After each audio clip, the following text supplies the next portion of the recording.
7 national championships, nearly $5 million in purse earned, and one of the largest and most supportive groups in motorsports are Petty fans. Today, Richard Petty reaches another milestone, his 900th career start in Old 43.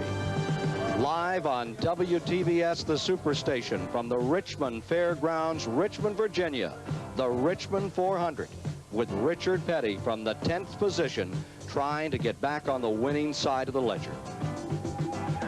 Richard, you were feeling very badly on the eve of your 900th race. You're qualified 10th. What are the chances that you're going to be able to win victory 196 here today? Well, I don't know. Right now, nobody's won the race, so our chance is as good as anybody. I'd like to start it a little further up front, but we've got 400 laps. So if we run good enough, we can catch up. How you feeling? Well, I feel good today. It was just cold and miserable yesterday, but I think I rested a little bit yesterday. I'm feeling fine right now. From the Richmond Fairgrounds Raceway, Superstation WTVS and Motor Week Productions present exclusive live coverage of the Richmond 400. Brought to you by Chrysler Plymouth, engineered for luxury, quality, and value. Chrysler Plymouth. And by the makers of Skoal and Copenhagen, for real tobacco pleasure without lighting up. A pinch is all it takes. 1 week ago, backstretch, Daytona International Speedway, in one of the most brilliantly executed races in his career. The Timmonsville Terror, Cale Yarborough, scoots to the inside, takes the lead, and comes out of turn number 4 with 3 men trying to shoot them down. But at the line, Cale Yarborough held them off to win the 1983 25th Annual Daytona 500. It is our great pleasure to welcome Cale Yarborough to Superstation today. Cale, a whole lot different position today from 1 week ago. Well, it really is, Ken, but it's been a good week for me, and I'm anxious to get back into racing. And right here, working this race today is really going to be a treat. I think we got a real good race coming up. Two-time winner of this event, 1977, 1979, Cale Yarborough. What's it take to 1.5 mile as compared to a super speedway? Well, this racetrack is a unique racetrack. It's only a half a mile in length. It's a very, very narrow racetrack. It gets slick during the day, and you got to have a car that works good for you all day here. And it's a racetrack that you probably have to change your chassis several times during the day, and even change your lines on the racetrack. So it's a racetrack. To win here, you got to work at it. Well, thank you, Cale. I'm Ken Squire, working with us down in the pits today, standing right alongside the man on the pole for the 2nd straight week. Here's Dave Despain with Ricky Rudd. Qualifying speed is 100 miles an hour slower here at the Richmond than it was at Daytona, but the face on the pole is the same. Ricky Rudd, 13 times the pole sitter, has won this race. What are the chances this will be your first Grand National victory here today? Well, Dave, I feel like our chances are going to be good on a short track, the place to be out front, and I just hope I'm going to try the best I can to keep this Piedmont Chevrolet out front of this pack, and I'm going to have my hands cut out for them. There's no doubt about it. On the pole, Ricky Rudd. Back to you, Ken Squire. Outside of the front row is the great Upland, California campaigner, and standing by is the well-known motorsports journalist Joe Whitlock with Joe Ruttman. Joe Ruttman, excellent run last week in the Daytona 500. Today it's back to short track grassroots racing where you're supposed to be a real highly regarded competitor. What do you think your chances are for your first Winston Cup win? Well, I'd love to have it to come right here at Richmond. We've run extremely well, and it's a shame that maybe Cale isn't down here with me to give me the encouragement to run on that last lap with him. But I'd like to say get this opportunity to say hi to my wife, Harpo, and the girls, and tell them that Dad's going to do the best he can in the race. Okay, Ken, that's Joe Ruttman. Starting in the 3rd position today is Terry Labonte in car number 44, and Dave Despain is standing by with him. A brilliant drive last week in the 500 from 41st starting spot to 6th finishing spot. Terry Labonte, it's got to be a lot better to start 3rd. What's the strategy? Yeah, it is a lot better, and at least we don't have to pass near as many cars this week. How are you going to go approach this race? Are you going to go right after the leaders? Well, I don't know. I think, just wait and see what everything, after everybody gets all settled down and see how the car's working and just see what we can do. Terry Labonte starts 3rd. Ken? One of the key stories in this race, 1 week ago, defending 2-time national champion, number 11, Darrell Waltrip, out of control in turn number 4. Loses control 190 miles an hour, slams the wall directly in front of Cale Yarborough, just missing him. Darrell Waltrip in the hospital for the first time in his racing career. He said he was okay, but the next morning he didn't remember anything about it at all. Darrell Waltrip has cinched up the seatbelt. He's ready to go. Let's get a word from him now. A horrible crash in Daytona. I got to ask you the obvious question. How do you feel, and do you think you can make it all the way today? Well, I feel like I can. You know, if somebody falls out of the race, we're definitely going to have them standing by. But I'd like to tell my dad happy 60th birthday today, and that I wish they were here with me. Thank you. Good luck, Darrell. Back to you, Ken. We'll be back to take a look at the starting lineup for the Richmond 400 live on the Superstation WTBS after the rounds. Ray Melton is giving the command to start this race. Race number 2 in the Winston Cup Tour. Long-time voices for over 30 years. He's given the command, and he fires them up for race number 2 on the $9 million Grand National Tour of NASCAR. Race number 2, race number 1, the great Daytona 500, which my colleague today, Cale Yarborough, drove so beautifully a year ago. You've won here twice in this race. The weather today is in the 40s. Yesterday for the sportsman race in which Sam Ard came home the victory, very cold. The tires were like hockey pucks. Temperatures mid-40s today, Cale. What's that going to do to the cars? Ken, I think it's ideal racing weather. This racetrack has a tendency to get awful slick during the race, and I think the cool weather is going to have make for a real good race. $200,000 at stake today, some different than a few years ago when they ran the half miles. Let's take a look at the competitors who will be fighting to take the lion's share of this $200,000 purse in our live Superstation WTBS coverage today. Let's take a look at row number 1. It'll be Ricky Rudd, as he was a week ago at Daytona, on the pole. Upland, California's Joe Ruttman starts outside of the front row. Ruttman still looking for that first victory on the Winston Cup Tour. Going to row number 2, from Corpus Christi, Texas, Terry Labonte. And beside him, the story, that's Darrell Waltrip, injured a week ago. Can he make it back? He's won here on 2 previous occasions. In row 3, from Fitchburg, Massachusetts, the great Northeasterner Ron Bouchard, and the leader of the Alabama gang, number 22, Bobby Allison, set to fight. In row number 4, Jeff Bodine, another campaigner out of the Northeast, Rookie of the Year last year, and beside him, the 1980 Grand National Champion, Dale Earnhardt. Going to row 5, from New Albany, Indiana, former ASA champion Mark Martin, and the story of this race, Richard Petty, making his 900th career start, looking for his 196th victory. There you see old 43 right under the flag stand as they get set for the start. Petty is on a losing streak. He's lost 42 in a row, but he's still trying to reach the magic mark of 200 victories in a career. And now let's review the rest of this starting field as the engines have come to life. They'll send them out for 3 or 4 laps before they will turn them loose today. Give them a full chance to warm up. Row number 6 is Mississippi's Lake Speed and the Bandit in the Hal Needham car, Harry Gant. Going to row number 7.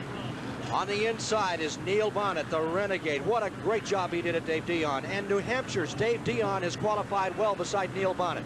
Then comes Jimmy Sauter and Dave Marcus. In row 9, California's Richard Brooks and Bill Elliott.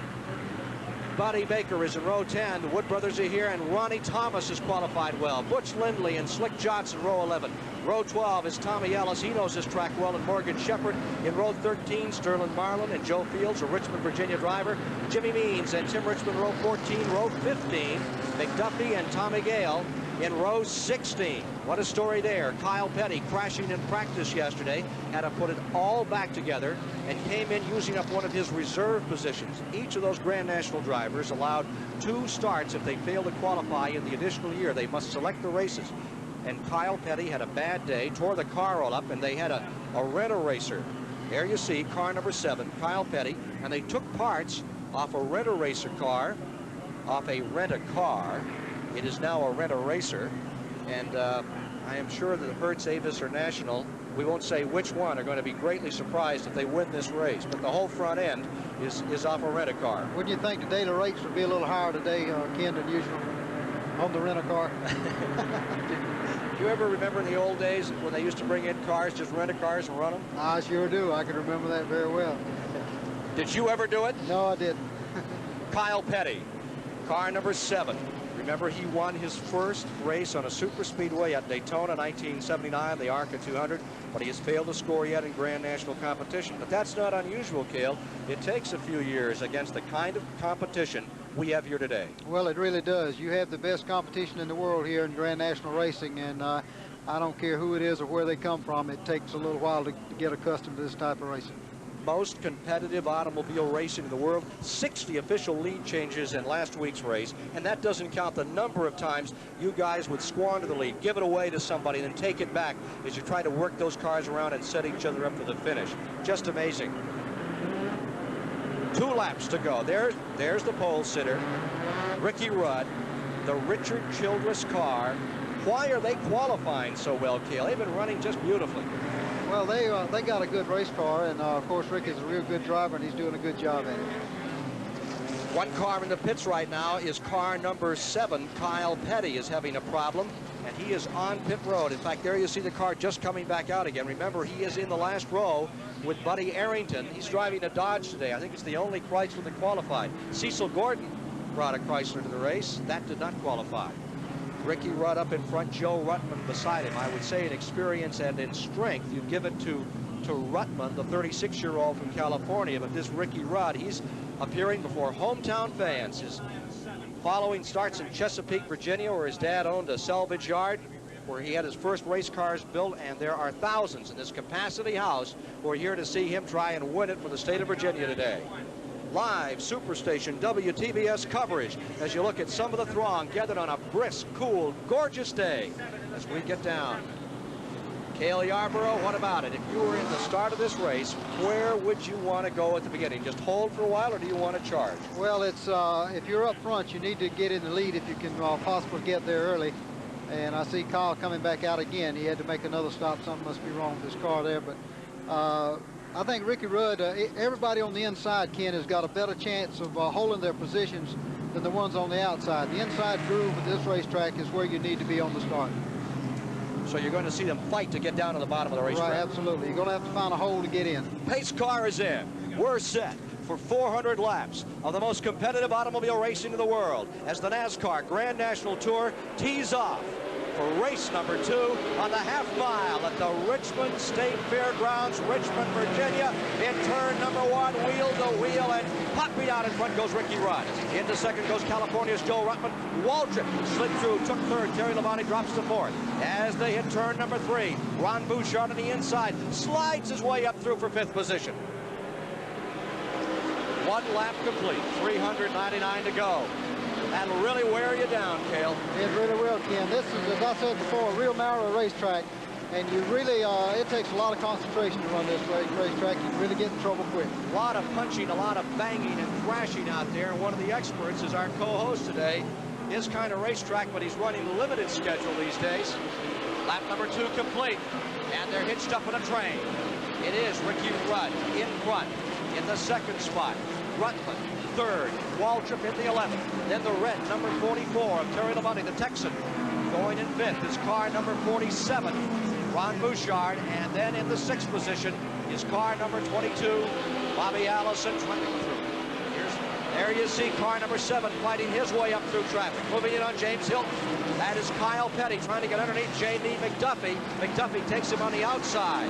Now here comes Kyle back on the inside. He gets underneath McDuffie. McDuffie moves back around him. What a scramble, and backing off a little is 41. That is Ronnie Thomas out of Christiansburg, Virginia. Down to the inside comes number 7, Kyle Petty, picking up another spot. Kyle Petty getting underneath Slick Johnson that time. Still working his way through traffic from dead up on the end of the field. Back to the leaders another time, and here they come in a bundle. Ricky Rudd in first. In second, Ruttman. Third, Waltrip. Fourth, Labonte. And number 47, Ron Bouchard, the Fitchburg, Massachusetts driver, is working hard in fifth. Mark Martin is trying to get underneath number 88 as they come down through turns 3 and 4. Main straightaway. 5th spot, Bouchard. 6th, Allison. 7th, Dale Earnhardt. Going 8th, Jeff Bodine with those green and white colors of the Stokely camp. Richard Petty runs on the tail end of that batch as he tries to wait him out a little. I don't think Richard will make a move any too early today, Cale. I don't think he will, Ken. You know, Richard's been a little under the weather, too. I think he's just going to kind of ride there for a while, see what it looks like. But I see a little bit of fender rubbing going on already out there. In this place, you cannot run it without leaning on somebody or a little bit of fender banging. It's just that close, and it's a one-groove racetrack, and it just takes some of that to get around here. Remember, it's only a half mile, just a tad bigger than a half mile, and they hit over 90 miles per hour as they come down the straightaways, and they use up a ton of brakes out here. Well, they sure do. You have to be real careful the first half of the race, not to run up your brakes, and so you won't have any of the second part. So it's a thinking man's racetrack. Coming around, completing 9 laps, and Ricky Rudd and Joe Ruttman draw away by about 12 car lengths over Waltrip in that 3rd position. Labonte maintaining 4th. Bouchard in 5th, banging on the rear bumper of Terry Labonte. Then behind them comes Bobby Allison. Now battle up in front, trying to work a little on the outside as we watch number 7 just getting by McDuffie. J.D. McDuffie getting passed by Kyle Petty as he's picked up 6 cars since the start. Kyle Petty looking for some more running room and some more cars to knock down, and he's got a lot of running to do. Up in front, there's the battle, and it's 98 Ruttman trying the outside. Unbelievable move, Cale. That is a real tough move on this racetrack, and looks like he's going to pull it off. Joe Ruttman from California, rim riding in turns 1 and 2. And they paced each other a little as they hit the middle of 1. Out of 2, Rudd leans on Ruttman. Back they come, still side by side. Down they go. Richard Petty getting hung up on a car for just a moment on Dale Earnhardt's car, but gets away and keeps fighting his way around. It is Ruttman going out in front. I tell you got to have a car that's really working to be able to make an outside pass here. Well, the Buddy Parrott prepared car number 98. He has never won a Grand National race, but in short track racing, he is incredible. Joe Ruttman really has it hitched up, made a magnificent run at Daytona. I thought he might get a shot at you at the finish. He was right there looking for you, Cale. Well, he was right behind me when I made my move on Buddy Baker and went with me, but I got him racing in between turns 3 and 4, and that was pretty much the end of that. Lapping James Hilden's car number 48 as they went down the backstretch. And now Waltrip begins to move up. Waltrip last week climbed out of his car and said, "Tell my wife I'm okay," but the next day he never remembered it. Yeah, I understand. You know, I saw Waltrip's helmet this morning, and that thing had a big crack in it, so I'm sure he took quite a lick, and he's very fortunate to be able to be here racing today. Well, here's Kyle Petty still fighting his way up through. Down the back straightaway. Kyle Petty working his way from the back of the pack. Richard Petty is being attacked by Harry Gant right now. Now look at Kyle getting down to the bottom and trying to come through. The Pettys have won 13 times in Richmond, and that is the car of Jim Sauter from Wisconsin that was just passed by number 7. He doesn't want to give up. He comes right back. Now Kyle has come from 30th up to 22nd. That is the 22nd place that you now see him in as he picked off 8 cars. And we're trying to give you a look at some of the outback competition as well as what's going on up front. And this car seemed to be far better than its qualifying mark, as it did not qualify. And Kyle Petty had to use up one of his provisional starters for this race. They are allowed 2 provisional starts if they're up well in the points the previous year. And one of them, early in the season, is utilized by Petty Kyle to get himself in this event. Now there's 98, Ruttman, and he seems to slide that car as he comes off turn 4. Just kick the back end out. Battle coming up for 2nd place. There you see it. It is number 3, Ricky Rudd, and Waltrip. Doesn't look like he's lost a stitch even after that crash a week ago, Cale. Yeah, he looks real strong, Ken. He's putting the pressure on Ricky Rudd right now. You are watching the battle for 2nd place live here on the Superstation WTBS between the most competitive racers in the world. Down in turn number 1 on the old-fashioned Roots Racing Fairgrounds, the Richmond Fairgrounds, where they've been racing now for some 40 years. It used to be dirt. In those days, Ned Jarrett, Buck Baker, Lee Petty, and there was some kid always in here they had to throw out of it every 2 or 3 races because he was too young, named Cale Yarborough. I was right here, Ken, back in the dirt days. And up in front, that car number 98 begins to get a bit of an advantage. You can see the interval between the 1st place car, number 98 right there, and the 2nd place car, Ricky Rudd, about 20 car lengths. A lead here early in the race, does it mean much or does it mean, what does it mean? It doesn't mean a whole lot right now, Ken. I have seen cars here that ran real strong the first part of the race. I've done it myself, and then as the racetrack changes, the car goes away. Well, they've completed 12 laps now. Or rather, correction, 22 laps, 378 to go. Behind that battle up in front, Labonte is in 4th, Earnhardt is in 5th, Bobby Allison is in 6th, Ron Bouchard is 7th, Bodine is 8th, Mark Martin is in 9th. You got Lake Speed and Neil Bonnet having a little trouble down in turn 3. Long way to go. Drivers from 16 states. There's car number 2, Mark Martin making a move on Jeff Bodine. Now what a battle that one is. That's the battle for 8th position. And on the inside, that is Mark Martin down low, has the spot. Here comes Richard Petty. Petty on the bottom of the racetrack does not get through. Mark Martin picking up a spot. And he drops Jeff Bodine back 1. Martin going into 8th, Bodine into 9th. Here comes Petty. Right behind him is number 33, Harry Gant. That's what's exciting about this half-mile racing. It keeps the action contained out here, Kyle, or rather, Cale. Yeah, that's right. You know, and it doesn't get away from you. Everybody here has got a good seat in the house, and they see exactly what's going on. And it's short track racing is very exciting. Coming up on 25 laps complete this next time by.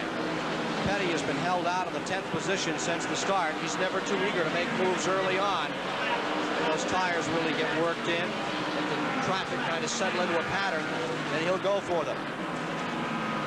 There you see that group. There's Richard Petty. There's your leader again, number 98. That is Joe Ruttman, former United States Auto Club champion.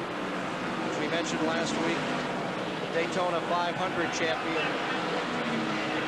There's still one title he wants more than anything in the world. His brother won in Indianapolis. He wants to make his name known in the stock cars. He really had his heart set on beating Cale Yarborough to the line, but we weren't going to have any part of that.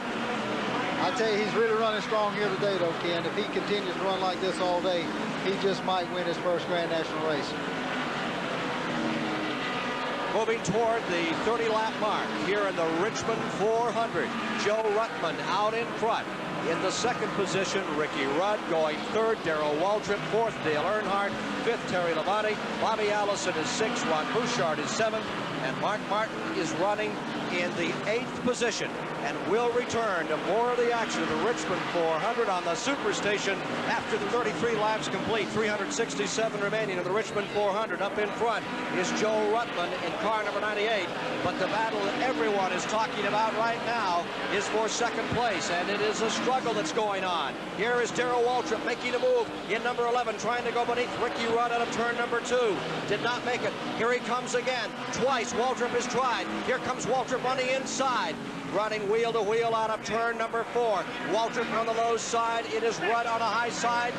And they've got a problem up in turn number 2. One car spinning, but they keep going. Yellow is out. Number 29, Dave Dion, spun in the 2nd turn as the battle was being waged for 2nd place. Dion spinning his Ford, which comes out of Hudson, New Hampshire. And Dynamite Dave is coming down the track quickly through the pits. He'll take a lap to stay up and then probably pit. Smart move by Dion. He qualified well here up in the front row about 2 years ago. Cale Yarborough. As we watch that begin to unravel between the Waltrip car, the yellow number 11, and Ricky Rudd in number 3, it appeared that Ricky Rudd was just giving up the inside. That car's not working that well. Well, it did. It looked like Ricky was going a little high going into the corner. Darrell was taking advantage of that, getting earned and going into the corners, but Dale Earnhardt had started to come up, and he was really putting the move on both of them, it looked like. Number three in the pits, the leader, 47 is in, Bouchard, Allison is in. All the leaders coming in and changing some rubber out here. Boy, tires are really the issue in a race like this. There's no doubt about it. If your tires go away, there's no way you can drive on a racetrack like this.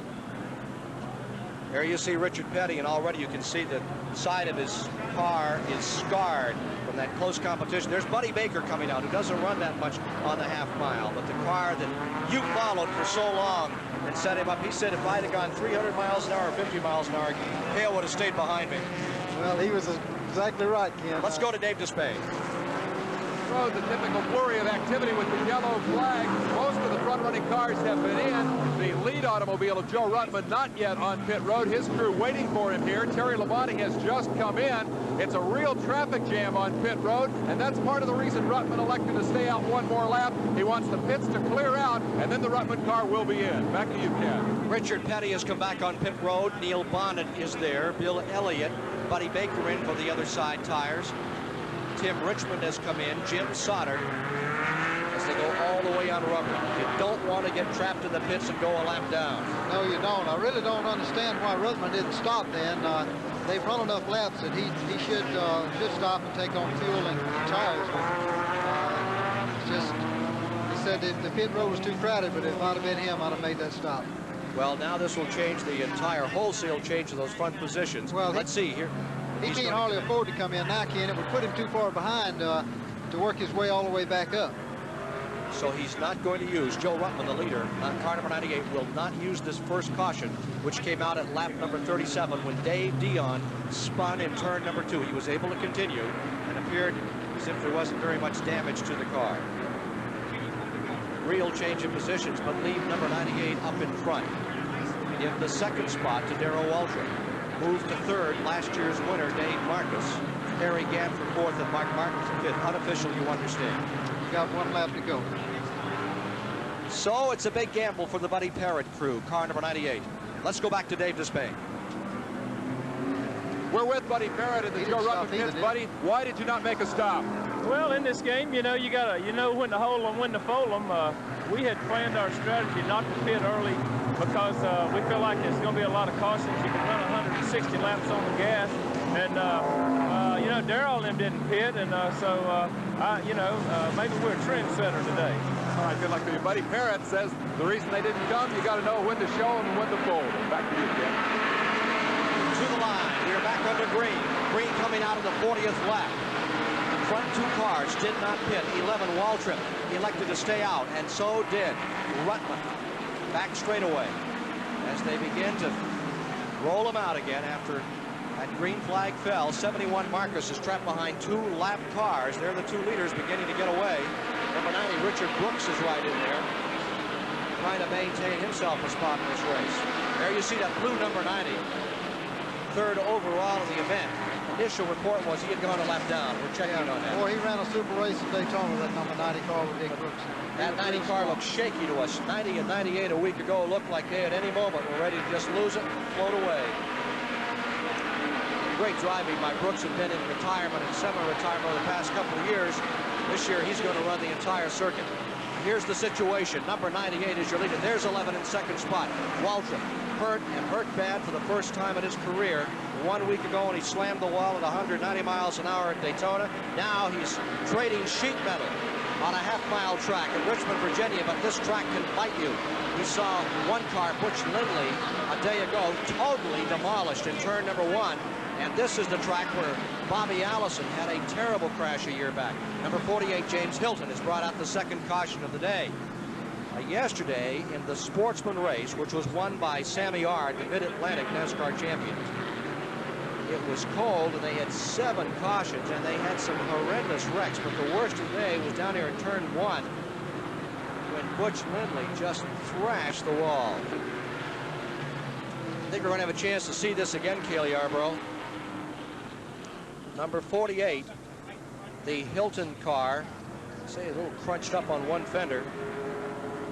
We can see what happened here. Here he is. He's already backed it into the wall. It stays up high. Don't want to get, whatever you do, you don't want to make any moves from there. Caution is out, second time. Caution falls in the 48th lap. Number 98, Joe Ruttman in front. I'm sure Butch Lindley's got a sore ride today. He took a tremendous crash yesterday into that first turn wall. They took him to the hospital, but he came back. But he had a sore neck and a sore shoulder, and I'm sure he's suffering today. We'll be back with more from Richmond after these messages. Green comes back on in the 47th lap. We're now completing the 49th. Ruttman jumps out in front. Waltrip has just pulled into second, and back in 9th place, Richard Petty picked up 1 spot since the beginning. He is now closing up on Ricky Rudd, who's set on the pole. Ricky Rudd is running in the 8th position, directly in front of Richard Petty. There they are, sailing down into turn number 3.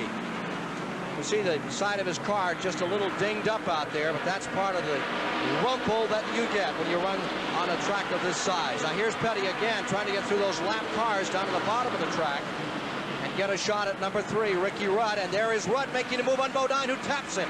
88, Bodine moved up into Ricky Rudd to hold him back. Here comes Petty. What a battle out and back. Meanwhile, Ruttman is pretty well pulled away. This is where the fight is.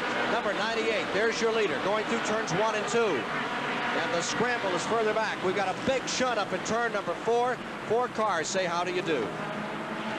This will bring out the 3rd caution of the day, and look out, will they try to whoa them. I'm sure you'll see these front 2 cars pit this time, Ken. They've gone about far enough, I think. James Hilton, Dave Dion, Tommy Gale, and Morgan Shepherd in that altercation, Cale. Yep, somebody got in that 3rd turn a little too hard, a little too high, and that's what happens. I don't think Richard Petty can be too happy where he's running right now. Bodine doesn't want to give an inch. Ricky Rudd's trying to make up some ground, and there's just no place to go out there. I know this is a real tight racetrack. It just takes time to work. Let's take a look. There's the shunt again. After 2 cars had tangled, 2 more just came in and dove on top of them. Well, that's what you get in half-mile racing. The folks up in the 3rd and 4th turn, they had, there's Dave Dion's number 29, all torn up in the front. Now, Waldrop was in the pits, and Ruttman hadn't come in yet. I really don't understand why he didn't take this opportunity to pit. It's going to move Dale Earnhardt with one of the Fords into that 2nd position. Lead car remains number 98, Joe Ruttman. In the Buick up in front, you have a Ford running in the 2nd position. It'll move Jeff Bodine officially now in the 3rd of that car number 88. Bodine driving a Pontiac. So we've got a mix of breeds up in front. Sure have. Here comes Ruttman in now.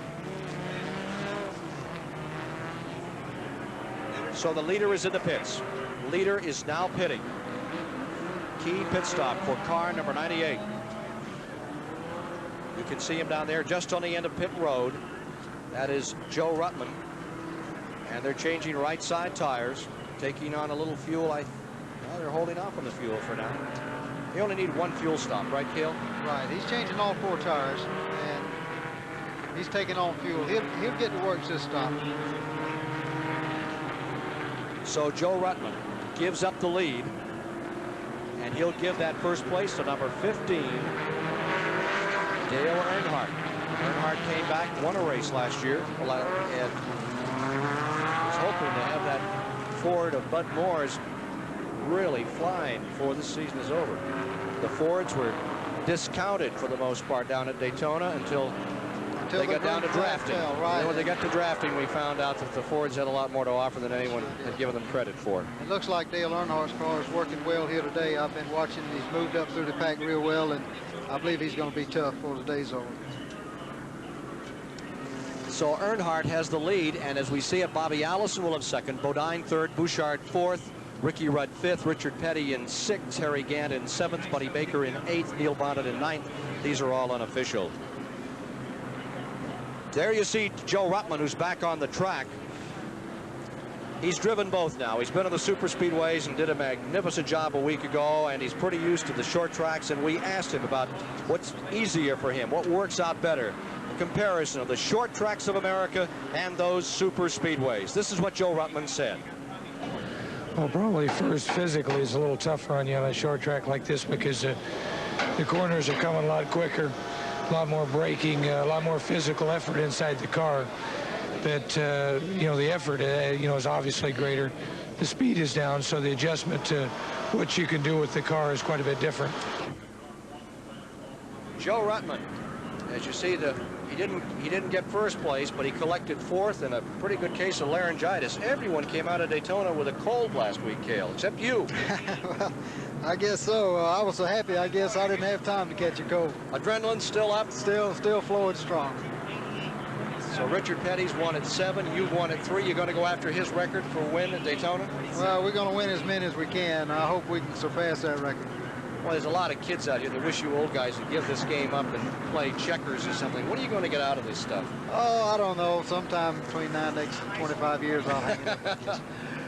It is Earnhardt leading here at the Richmond Fairgrounds, live on WTBS, the Superstation today, with Bobby Allison currently shown in second place. He won this race back in 1974. Jeff Bodine, that Charger out of Chemung, New York, is in third. Going fourth is Massachusetts' Ron Bouchard. Then Ricky Rudd, the local favorite from Chesapeake, Virginia, is flying in that airline-sponsored car. Then in the 6th position, it's Richard Petty. And in 7th is Butch Lindley. Now, Lindley, we've got to talk about him for a moment. Butch Lindley crashed hard yesterday, and he is mighty sore and stiff. The shoulder harness just tore him up. And he's back out here. He didn't break anything, but he sure bent some muscles. And the Greenville, South Carolina campaigner, 2-time national sportsman champion, is driving one of the best-known cars in Virginia, a car constructed by Emmanuel Zervakis. And that car, number 01, on this track, he has come from a starting position of 21st to now appear in the 7th position overall. We'll be looking at him for a moment. Let's go back to Dave Despain. We're in the pits of the leader. Dale Earnhardt was one of the grand names in this grand game. Bud Moore. Bud, are you happy with the way things are working out there? You started 8th. Are you running according to plan? Well, everything's working real well right now. The car's performing real beautiful, and looks like we're going to have a good day if everything holds together. Got her built for 400 laps today, don't you? We're hoping so. Everything's working real good right now. That's Bud Moore, car owner on the lead machine of Dale Earnhardt. Ken? There you see Dale Earnhardt, the leader in car number 15. And we had an opportunity to talk to Earnhardt before the race about the difference between the Daytona track a week ago and this half-mile Richmond Fairgrounds Speedway. Well, really, the race car is a whole different race car, and racetrack's a whole different racetrack. You know, we used to drive it like a short track. It's a lot different than going down in the corner wide open and out cracking. And you have to use some brakes, and, you know, you race real close, a little fender banging during the race. So, you know, it'll get real exciting Sunday. There he is, Dale Earnhardt. What a courageous competitor he is. The 01 is up to the 6th position now. Butch Lindley has come to the 7th spot as we get ready to resume this race. Up there's the leader, Earnhardt pitting. He dives in. 1 lap to go, Ken. That's going to put him way back. Richard Petty is right in front of Lindley. And that's a late stop. That's not going to help Earnhardt much out here. You see them right there working on Dale Earnhardt's automobile. Quick change of tires for the Bud Moore crew. In front of the field, picking up a head of steam. See, he only got right side tires. That's going to hurt him, Ken. He should have come in earlier and changed all 4 tires like everybody else did. 22, Bobby Allison now takes the lead. Third caution period coming to conclusion as they come up for a restart. 59 laps will be complete. They are working the 60th lap at the present time. Coming down out of the corner. Restart. Bobby Allison now has the lead. Bodine in second. Bouchard is third. Running fourth is Ricky Rudd. 5th is Petty. And 6th is Butch Lindley, the short track driver, giving this thing a real stab. He could be formidable before the day is over. Allison in first. Little bumper tag in turns 3 and 4 as they come around and get them back to racing speed. How hard is it to control a car? You had the tires cool off. You really have to think about it, Cale. Well, on a restart? On a restart, if the racetrack is clean, the cold tires will handle better than the hot tires will. So right now, they're at their best. As they come around this time, Ricky Rudd is being challenged for 4th position. Richard Petty is moving up. There you see the battle among the front 5. Let's go quickly to Dave Despain. Wait a minute, pass down to the turn. There's Richard Petty underneath, trying to make his way down the back straightaway. Petty fighting his way up through. Meanwhile, out of the back comes car number 15. Here's Earnhardt on the charge, just floating through cars. Earnhardt fighting his way up and in. Earnhardt taking 3 cars in the last lap. That change of tires really helping Earnhardt as he continues to muscle his way around the speedway. action everywhere. Back with the leaders. It's car number 22, Allison, in front. And we have a smoker coming down the main straightaway. Number 02 in trouble.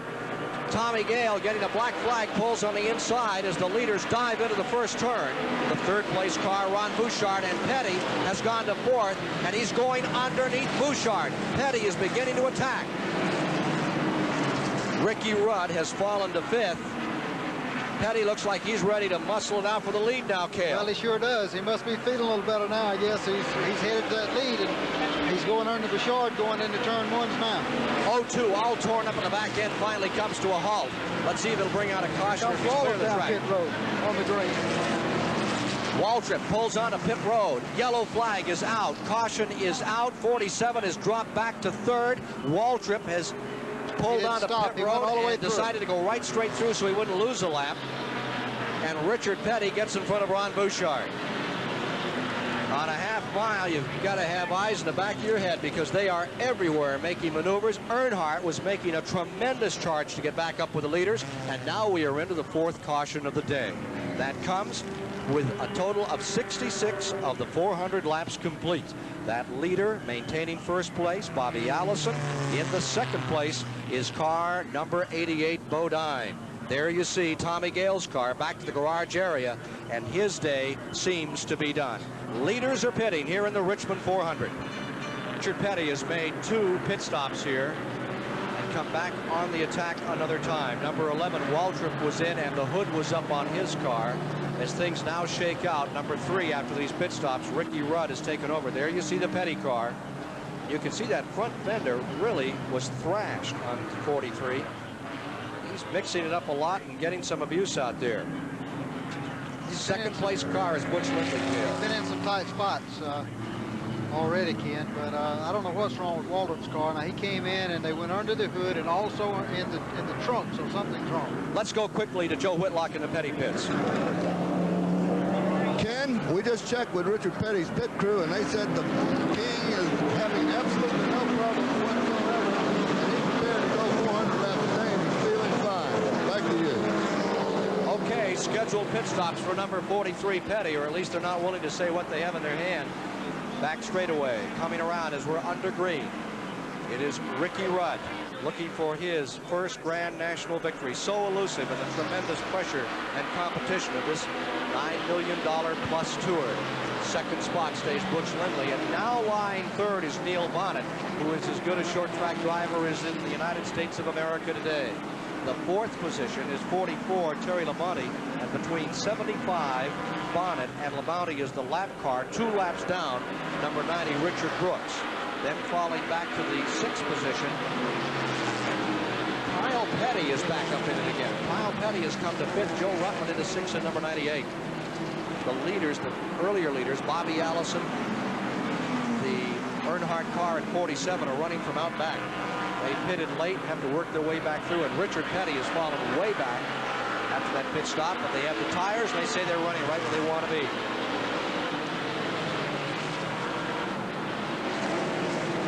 There you see car number 15 and 22, Bobby Allison trying to fight his way through. Allison getting up through, and Richard Petty getting snarled and having to fall back a little. There's the 15, and look at Earnhardt and Allison attack as they come around. Car number 15 and 22, Bobby Allison, just flying down into turn number 1, kicking cars. He's right behind Dave Marcus at the present time, and checking his positions off. He has pulled himself up to 11th position unofficially on the race. They say that the Waltrip car is beginning to show a little smoke out there. Let's go to Dave Despain. We're in the pits with the leader, Ricky Rudd. Kirk Shelmerton says that there's a potential problem on the car. Kirk, what's the matter? Got a foul spark plug or something wrong with the engine. It's running on 7 cylinders right now. Are you going to try to keep him out front and wait for a yellow, or are you going to bring him in? We're going to just kind of play it by ear here and see what happens. There's not a whole lot we can do from here. Automobile of Ricky Rudd running on 7 cylinders. A decision still to be made what the strategy is from here. Back to you, Ken. Well, he's got to stay with it and stand on it, and coming up on him is Lindley. Here's the Richard Chilton to be on 7 cylinders again. Car number 17 is on pit road, Sterling Marlin's car. Now completed 77 of the 400 laps. Ricky Rudd has the lead, but it is beginning to dwindle. Moving in, Butch Lindley in that number 01, that white automobile in the second position. Back 15 car lengths in third is Neil Bonnet. And it's a clean shot to the fourth position with a 12 car lengths back with Terry Lamonti. In the fifth position, it is Rutman in number 98 with a couple of laps in between them. Now 78 laps have been completed, and there remain 322 to the conclusion. As we bring you live on the Superstation today, race number 2 of the Winston Cup 1983 Grand National Tour. Daytona Super Speedway a week ago, back to where it all began. Tracks like the Richmond Fairgrounds in Virginia. And there is a short track driver, Butch Lindley, fighting it out, right with the lead with Ricky Rudd. Meanwhile, back comes number 11, and I think that Waltrip going to retire. Number 11, Waltrip has gone behind the wall. Usually, Ken, when you see him look under the hood and then go and look under the trunk, into the trunk, there's something wrong. And he had smoke coming out a few laps before he parked it. But let's go to Dave Despain quickly. We're alongside Darrell Waltrip. Darrell, do you know what the problem is? I got an oil leak. Is it something you can fix and get back in? I couldn't tell you. I hope so. How are you feeling physically after last week's crash? All right. Darrell Waltrip says it's an oil leak. They don't know if they can fix it. They're working on it now. Back to you, Ken. Bad break for Waltrip. Car number 3 and 01 are side by side into the first turn. It is Butch Lindley on the inside, Ricky Rudd on the outside, wheel to wheel for the lead, and Lindley tries to go out in front. Back comes Ricky Rudd to take the lead on the outside. Wheel to wheel in turn 3. Butch Lindley squares it off, and he fights it down through to take first place. Well, he's got it now. Butch Lindley is at home here at this racetrack or any short racetrack, and he's doing a good job now. I'm sure he's awful sore from yesterday's crash, but it sure is not showing on him. There's Ricky Rudd hanging right in there and hammering on the back bumper. That number 3 car, Chevrolet automobile. And up in front right now, it is a Buick. The third position, another Chevrolet with Neil Bonnet. What a bad break for Darrell Waltrip. Meanwhile, number 98, still just easing along through things, is Joe Rutman. He is being unofficially shown in 6th position.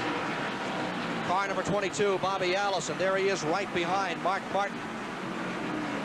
Number 2, Mark Martin, is in 8th. Bobby Allison is running in the 9th position in that scramble. Let's go back to the leaders another time.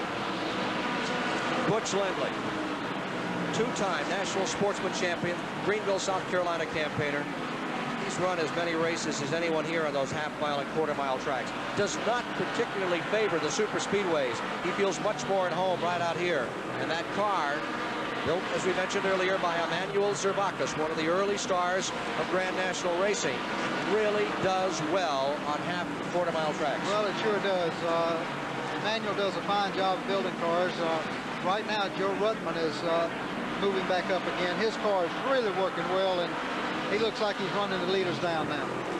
Is it an upset of the making? Will Butch Lindley pull it out of the fire here? We'll find out with our live Superstation coverage of the Richmond. We are in the 5th caution period of this Richmond 400 live on the Superstation WTBS today with Cale Yarborough. I'm Ken Squire along with Joe Whitlock and Dave Despain.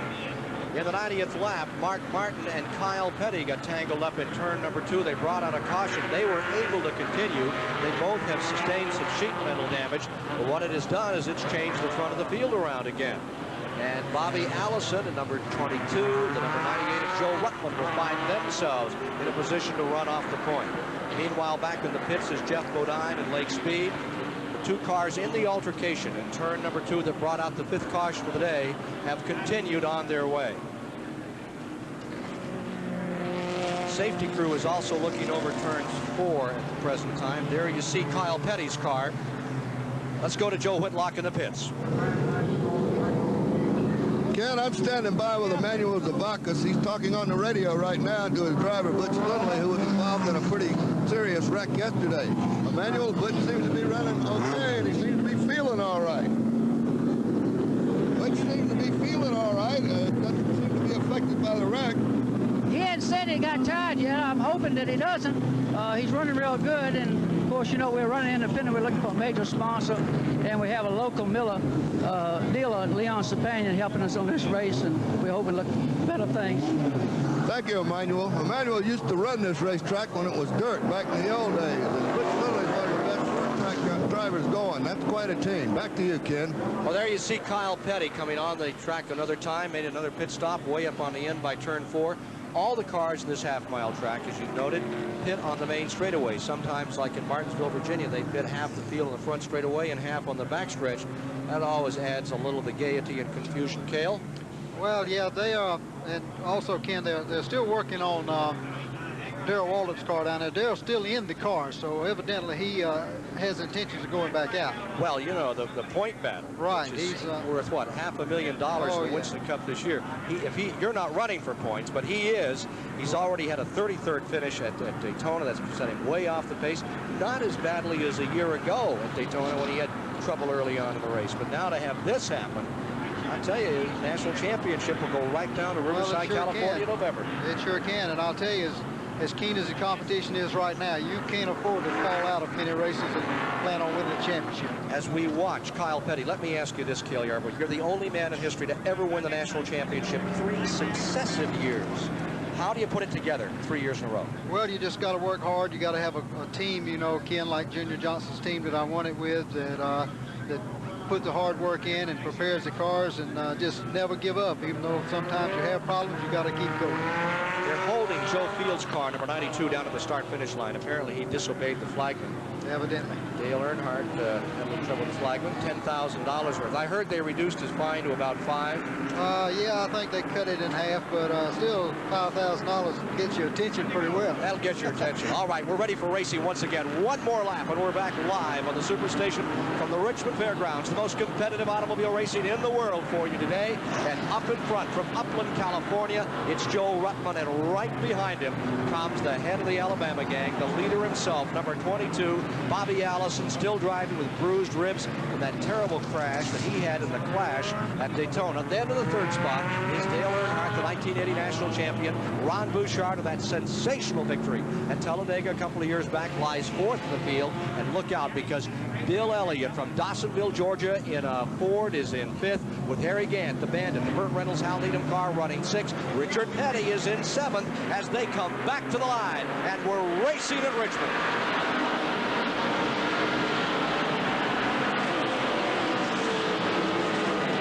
The old thump and bump down at turns 1 and 2 as all of a sudden Allison, Earnhardt, and Bouchard begin to scramble. Back they come to turn 3. And moving down to the inside, getting a little closer up on a lap car, comes Dale Earnhardt, that blue and yellow car, number 15. The Dygard Racing Team, white, red, number 22. Beautiful livery on that car. Stays in that second position. And he gets away by about 6 car lengths now. There's your leader, Ruttman. Meanwhile, look at the 01 fight his way back up through the heavy traffic. This guy, Lindley, you put him in a race car and you're going to have action. Right behind the 01 comes number 75, Neil Bonnet. He's just gone up into the 11th position. He's right behind Terry Labonte. You're watching the battle for 10th now. 44, Labonte is in 10th. 01, Lindley is in 11th. They're lapping Buddy Arrington in the Dodge as they go to turn 3.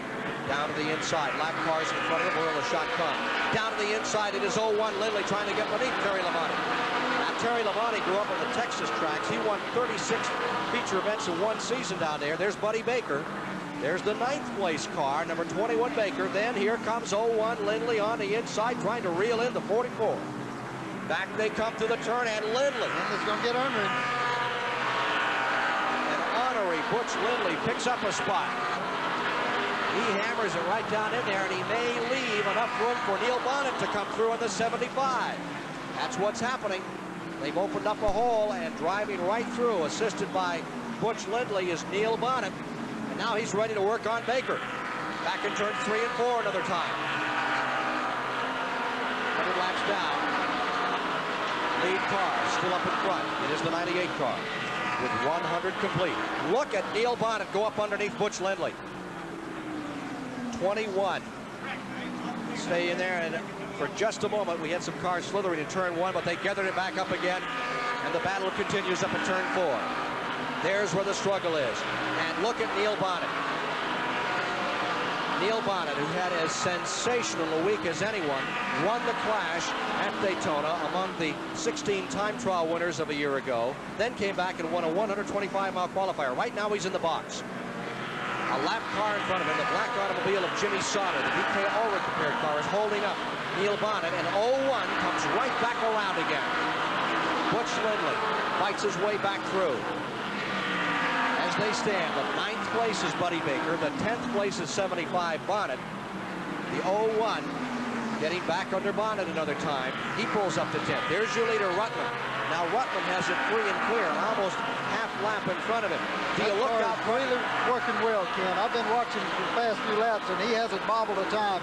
He's going to be tough here today. You talked about Daytona as a checker game. I would say this is just a more intense checker game, keeping track of all those lap cars. Absolutely. You've got to keep your mind on what you're doing, and Rutman is really doing a tremendous job now. He's just pulling away from the field. So Joe Rutman stays up in front. Bobby Allison is in. The fans will tell you that Richmond is a one-groove track. The car builders will tell you it's a one-groove track. Someone neglected to tell the drivers. They're running this thing like an expressway, and the passing has been absolutely intense. Look at Butch Lindley getting up underneath Ricky Rudd. They're fighting for position right now. That is the battle for 6th that you're watching. Lindley is coming through like a house of fire. Here he is, fighting for 6th place. On the inside is Lindley. On the outside is Ricky Rudd. Ricky Rudd takes the spot back. Remember, 90 is a lap car. Number 3, Ricky Rudd back into 6th. Just moments ago, that 0-1 made some incredible maneuvers and picked up some spots. Watch this. There's Richard Petty. They were then battling for 8th position. Off the turn. Just gave him a little shot here as they came into the main straightaway. Then cutting to the inside went Butch Lindley in the Zabakis car. Petty went a little high going to the corner. And down to the inside went Lindley. This is replay now. And following him through came number 75, Neil Bonnet. So Petty's day is not at its best at this particular moment. Richard Petty now lies 10th unofficially on the field.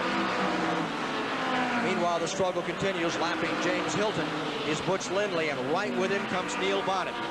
Bonnet just looks tough these days. There's your leader, number 98, Joe Rutman. You like Rutman as a driver? Rutman is a real good driver, Ken. You know, he came on the scene a couple years ago, and nobody really paid too much attention to him, but all of a sudden you saw him up front there, and we knew that with a good car that he was going to be tough. So he got everybody's attention right quick. Number 98 leading the event, Cale Yarborough alongside us. Now watch this battle again between 3 and 0-1. That's the battle for 6th place. Right in front is number 47 and 5th, Ron Bouchard. They're in turn 1. These cars change every lap, and that's one of those nuances, one of those subtleties which the average viewer just doesn't get a chance to know about. Well, that's true, Ken. Not only the car changes, but the racetrack itself changes, and you got to keep up with it all day if you're going to be competitive. Fuel goes down, the tires change. You have to have a very deft hand to control that 3,700-pound car. There goes Rudd trying to get under Bouchard again. Bouchard in 5th. Ricky Rudd, number 3 and 6. Lindley down the inside. Lindley charging into turn number 3. Bottom side. Again, trying to muscle his man. Puts the shoulder to him. And Lindley is there. Let's see if Neil Bonnet will come along on the bottom side. Back they go into turn number 1. Some of these cars, Ken, have already moved the groove that they're running. Joe Rutman is still running a low groove pretty much around the racetrack. But I see Bobby Allison has moved up down through turns 1 and 2, and he's running a high groove now. Now this is the battle. In that 5th spot is 47 Bouchard, then in 6th, wheel to wheel. Butch Lindley inside the pole sitter, Ricky Rudd outside the kid who set a record, an official record at 198 miles an hour at Daytona. Your co-host today, Cale Yarborough, set an unofficial record over 200 miles an hour, and then in lap number 2, you all know what happened. Side over side, backwards into the wall. Now you're watching 75. There goes number 75 up on the outside, trying to pick up that spot to get onto a lap car, and Bonnet's there. Just able to make 0-1 lift a little. Dale Earnhardt's got trouble coming down pit road. Earnhardt on pit road. Here's Ricky Rudd in the 3 car down underneath the 47. That's the battle for 5th. Remember, better than 90 miles per hour on the straightaway on a half-mile track. Here comes Neil Bonnet. Underneath, Ron Bouchard. Ricky Rudd picking up another spot.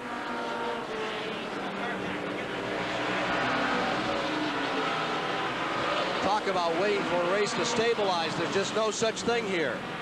They're swapping positions on every lap. Not with a leader at the moment, but well back in the pack. 98, Ruttman has himself about a 15-car length advantage over the second-place car. Well, a race never stabilizes on a short track, Ken, because you're always in traffic. You never get a break. On a super speedway, sometimes you'll run 4 or 5 laps and not be around another car, but always on a short track, you're in traffic. I can remember when Richard Petty stabilized the Prix. He won one time here by 5 laps. Let's go to Dave Despain. Here in the Bud Moore and Wrangler Jeans pits, where Dale Earnhardt has just made a second unexpected stop. You remember a few laps back, he came in unexpectedly right on the tail end of a yellow caution period. The problem that time was a flat right front tire. They changed both right side tires. Now under green, the right front has gone flat again, and Earnhardt has had to make his second unscheduled pit stop for right front tire problems. Back to you, Ken.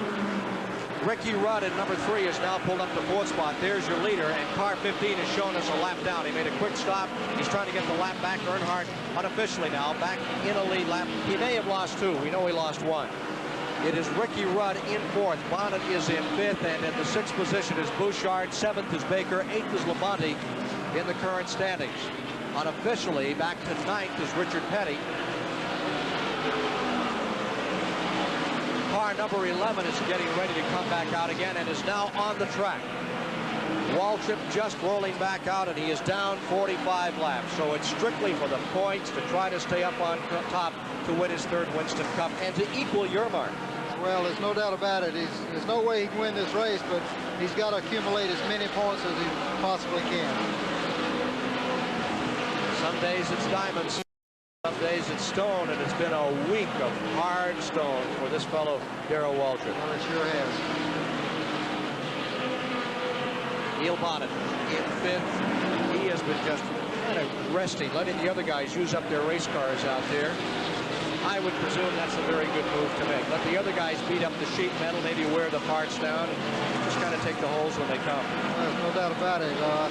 Richard Petty's car is not handling as good as I've seen it handle here in the past. He's having a little bit of problems. Of course, all that can change. You can come in on a pit stop and put 4 fresh tires on and might get the stagger just right, and then he'll be the man to beat. You never know. So Joe Ruttman continues to lead here at the Richmond. 135 laps complete, 265 to go. Joe Ruttman is in front, but his lead is anything but secure because the leader of the Alabama gang, this man, number 22, has that number 98 set in his sights, and he's trying to shoot him down. He is close to within now 10 car lengths. He was trailing by 20 car lengths just a bit ago. Let's go to the pits for an update from Dave Despain. A disappointing day here in the Darrell Waltrip pits. A problem with the rear drivetrain. Run Darrell in. He lost 45 laps. Stevie Waltrip, how's Darrell feeling?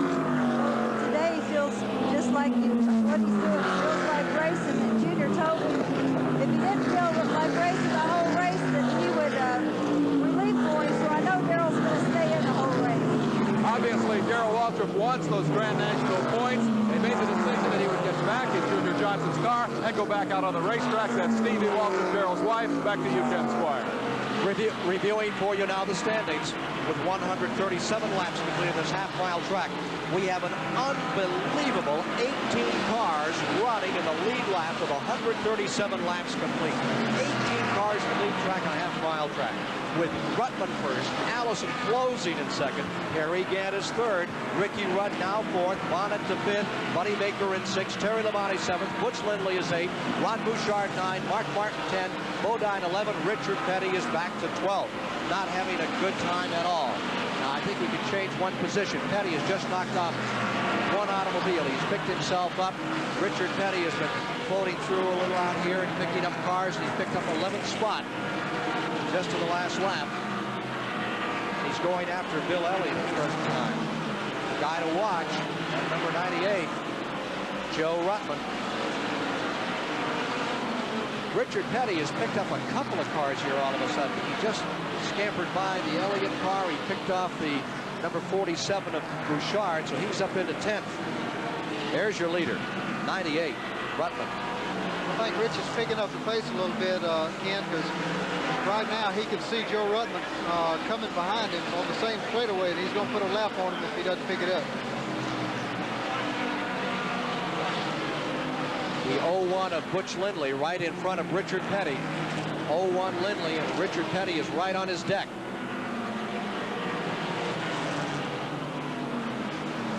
There they are. There you see Butch Lindley in the 0-1, then Richard Petty running next to the 43.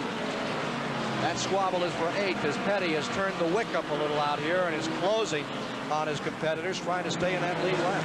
Well, it sure is. You know, you can run along there not knowing what's going on, then all of a sudden you look up and you see the leader coming in your rearview mirror. You know you got to pick it up and do something about it. Let's go back to the pits for this late update. We're in the pits of the number 22 machine of Bobby Allison. Crew chief Gary Nelson, is everything okay with the car? Yeah, the car's running real good. It's on a little bit on the loose side. We're trying to get it even better. I'd like to say hi to Bill Gardner up in Connecticut. You've been talking to Bobby on the radio. He's bruised up from his Daytona crash. How's he doing out there physically? No problem with Bobby physically. He's in great shape. He's just trying to hurry up and get this race over with, get one behind him. That's Gary Nelson, crew chief on Bobby Allison's machine. He's come from 6th starting spot to run 2nd on the racetrack. Back to you, Ken. And for the moment, this race has stabilized with Joe Rutman in front and Allison in that 2nd position. And Allison seems to be ready to wait just a bit, running a little off the pace. Number 11, Darrell Waltrip. He's 45 laps down, and he is just trying to cruise it out. That's going to hurt more than running hard. Just have to be out there and grind out the laps. Well, I'm sure Darrell is down about that, but he needs those points. He's got to keep going.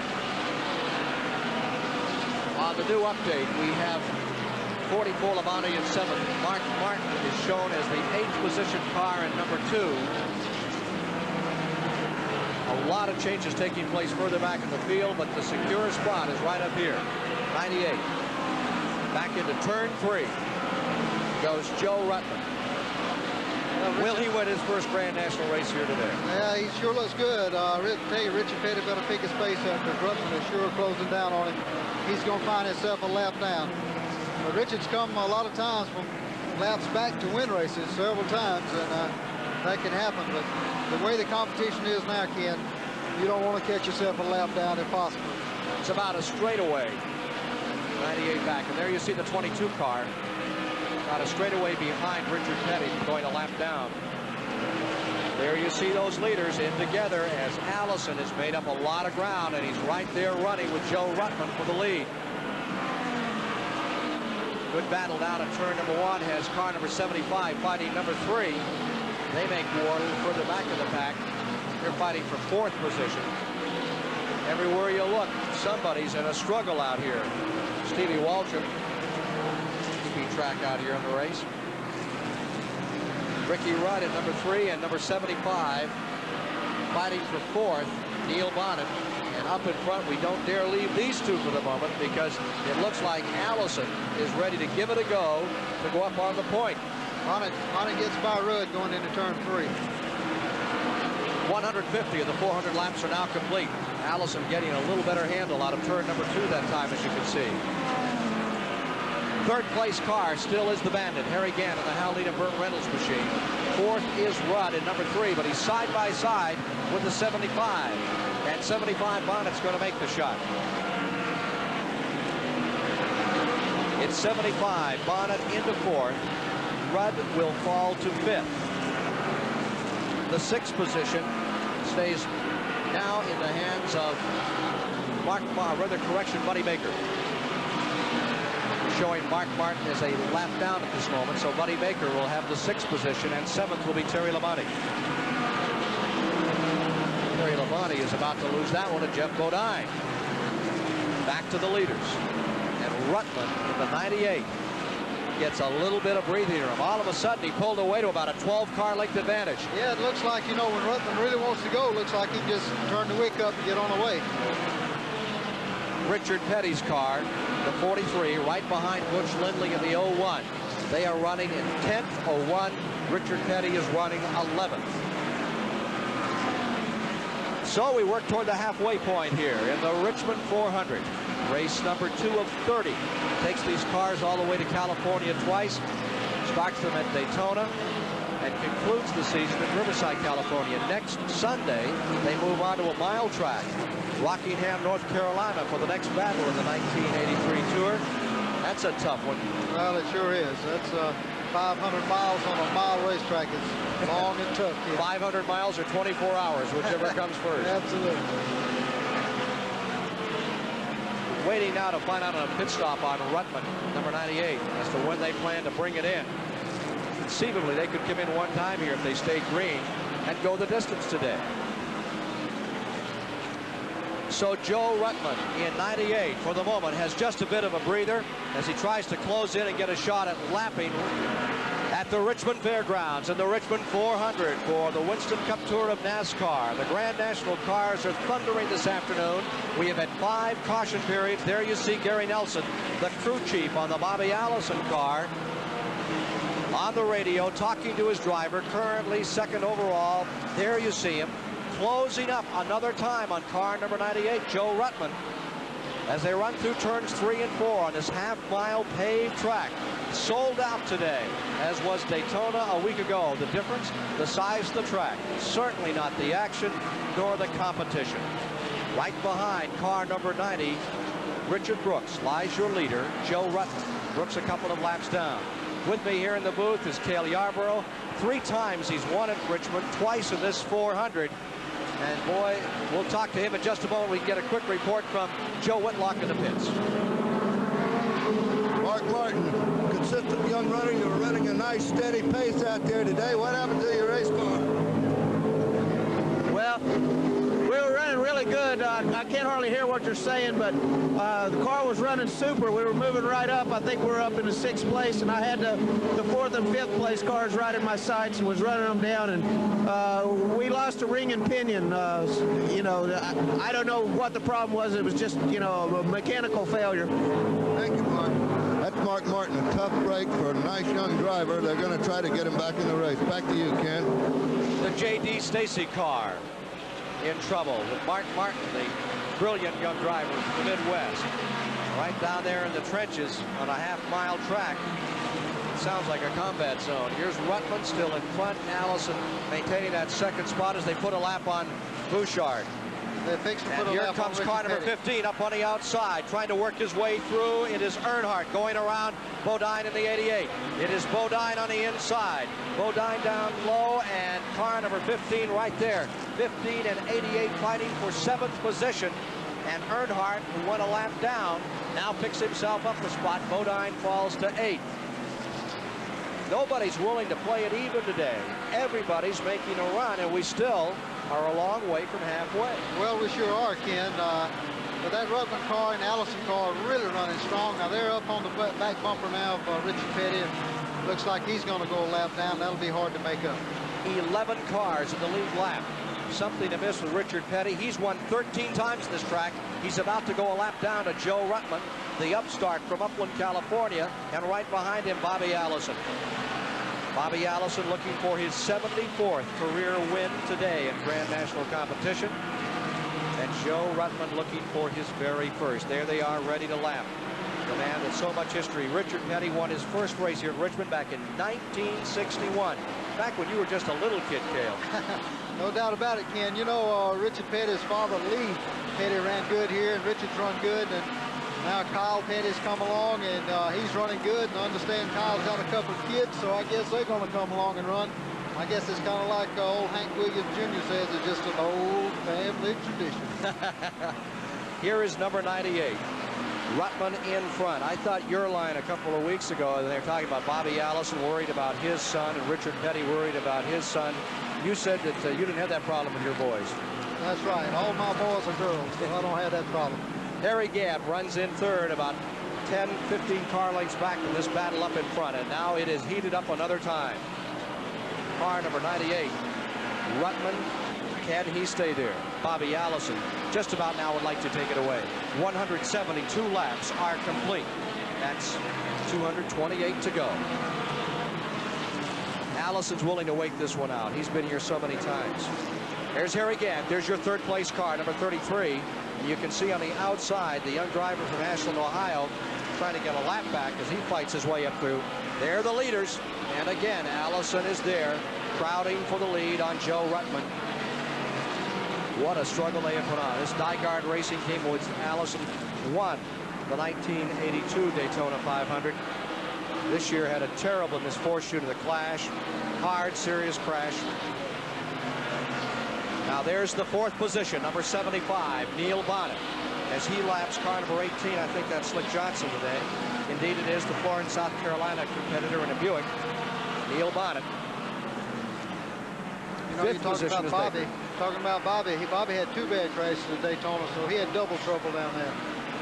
And almost 2 days in a row. First in the clash, destroyed a car, and then he and A.J. Foyt were drafting.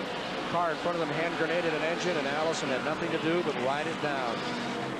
They thought he had broken some ribs. There's a lap going on Terry Labonte, number 44.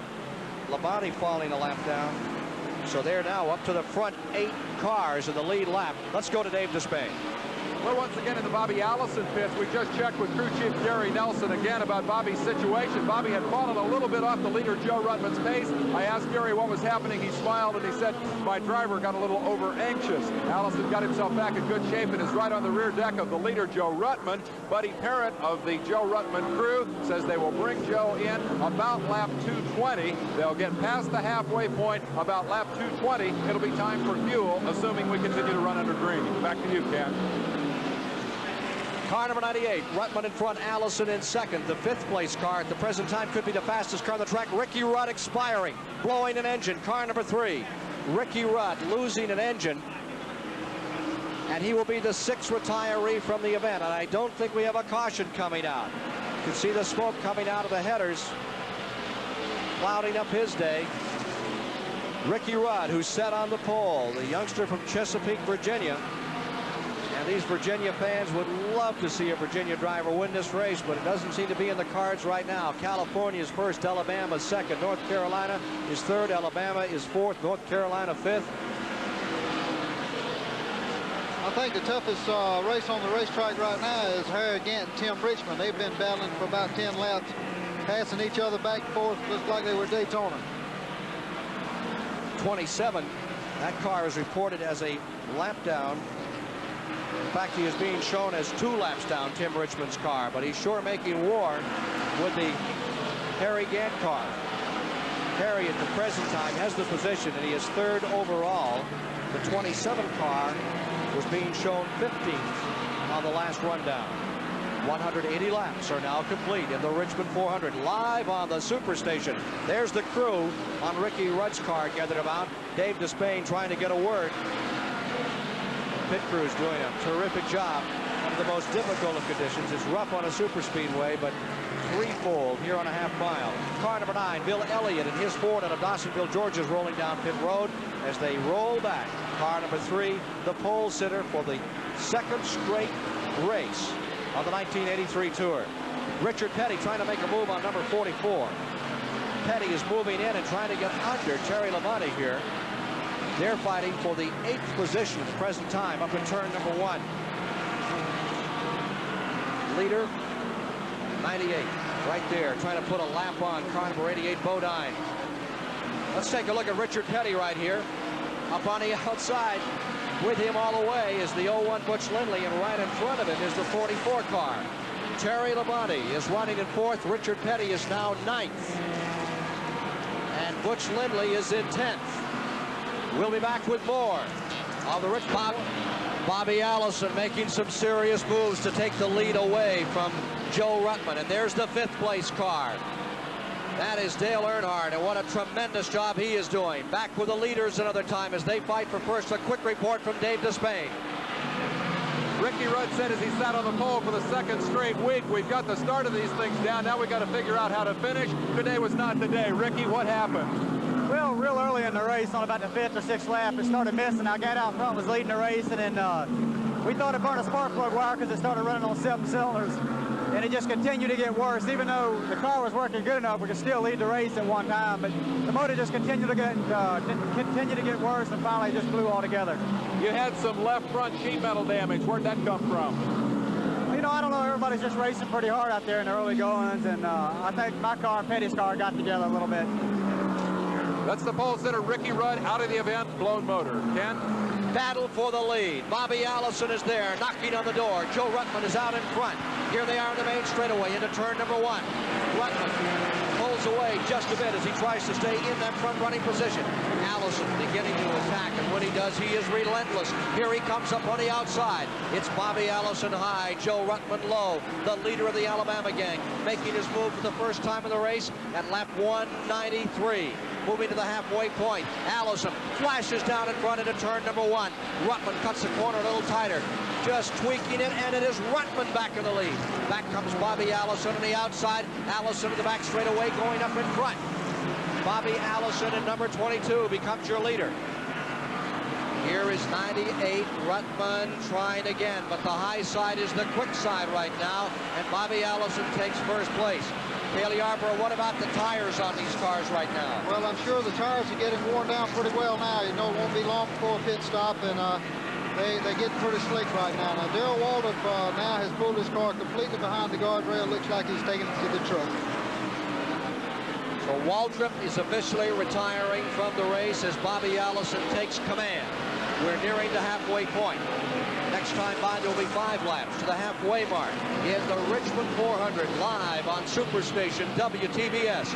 Race number 2 of the most competitive automobile racing in the world. And Bobby Allison, 1982 Daytona 500-mile champion, stays in front.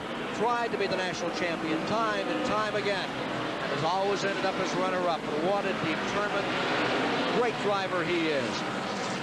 Now look at that car begin to move up. How do you save rubber? How do you save tires when you're going this fast, putting this much pressure on them? Well, it's really no way to save them, Ken, unless you can run the way you want to run and back off and don't run the car quite as hard. Now, Bobby now is just pulling away, and he's going to be able to just back off and ease through the corners, which will not heat his tires up so bad. The 3rd place car remains Harry Gant. He's the sleeper in this deck. Then in the 4th place, it is Neil Bonnet. In 5th is Earnhardt. 6th is Baker. 7th, Bodine. 8th is Petty, 9th is Terry Labonte, 10th is Lindley, 11th is Bouchard, 12th is Lake Speed, and 13 is last year's winner, Dave Marcus. Remember, he won it at the halfway point in the rain. We've got a smoker, car blowing, coming in off turn number 4 and pulling out a pit road. I think it's the Fields car. Meanwhile, right behind Kyle Petty, here comes Bobby Allison cruising down into the main straightaway. Putting Kyle Petty another lap down. 2 laps down on Kyle Petty now. Halfway, next time by. The halfway marker coming out. And it will be all in favor of Bobby Allison at the halfway. If there's any bonuses here today, sometimes they have bonuses for all kinds of things in these races. There you see Harold Kinder displaying the halfway indicator. Cross flags. Here's a quick report on pit road from Joe Whitlock. I'm standing here with Darrell Waltrip's retired race car. Darrell's already gone to the truck. As you know, he's not feeling too well because of the accident he had last week. Finally, after all the problems he's had today, the rear end and the gearing just finally went out of number 11. It's a tough day for Darrell Waltrip. Like you can. The Fields car, number 92, being rolled back. That one is retiring, and the attrition rate continues to develop here. Waltrip now has retired from the race. He would be the 7th, and the 8th retiree is number 92. Fields losing his engine on his car. So Allison is in front for the moment. Ruttman having to settle for 2nd place. Gant just waiting in the 3rd position, and Gant is now 1/2 lap down to Bobby Allison in the lead. Gant has to worry about the car of Neil Bonnet, which is running very, very well, and also the car number 15, which is definitely on the move, Dale Earnhardt. Earnhardt is up to the 4th position. Bobby Allison, this would seem to be your kind of racetrack. What do you have to say about it? Richmond, I've had a lot of good races here. Had a few mishaps here too, specifically the last 2 February races. 1981 I went through the wall in turn 4, and 1982 I went through the wall in turn 1, and that's enough that kind of stuff. It certainly is enough of that kind of stuff. Well, he's sure working good now. Bobby's car is handling real well. He's running up into high groove. The racetrack has changed. Rutland's car is loose. Now, Rutland's car handled real good the first part of the race, but now he's breaking loose and fishtailing off the corner and just letting Bobby Allison just go on away. The Superstation WTBS with Motor Week Illustrated, 5:35 to 6:05 every Saturday. We hope you join him. Here's Rutland making up some time with his new tires on. Remember, he's coming from a lap down. He's just made the lap up. He's back in the lap with the leader. But he's got some running to do. He's on the tail end of the lap. And remember as well that Allison still has to come in. And you can be sure that Nelson and the Nygaard crew are waiting there, and they're going to try to set all kinds of records to get them out. I can recall when Buddy Baker won at Talladega, when Bud Moore did a 12-second pit stop to turn it all around and give him a victory. Because on a super speedway, 1 second on the track is about, or 1 second in the pits is about 300 feet on the track. Absolutely. Now, Bobby Allison's car is beginning to get a little loose now, so I feel like he'll be making this stop shortly.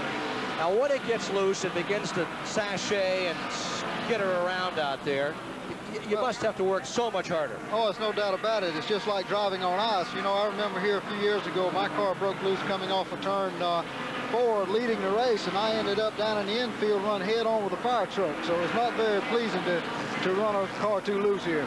Fire company sent you a bill? They tried to get me to pay for it, but we talked them out of it. Gave you your autograph instead. Nice going. Here's Bobby Allison still leading, but he has to make a pit stop and make it soon. 215 of the 400 laps are now complete. The second place, as things stand, goes to Harry Gant, and Dale Earnhardt has come to third. Richard Petty is on pit road, and his car is all torn up on the right side. It has really sustained some abuse. Car number 43 now on pit road. It is beaten up, torn up. That's just Richmond battle scars. 41 coming back on the track. Young Thomas.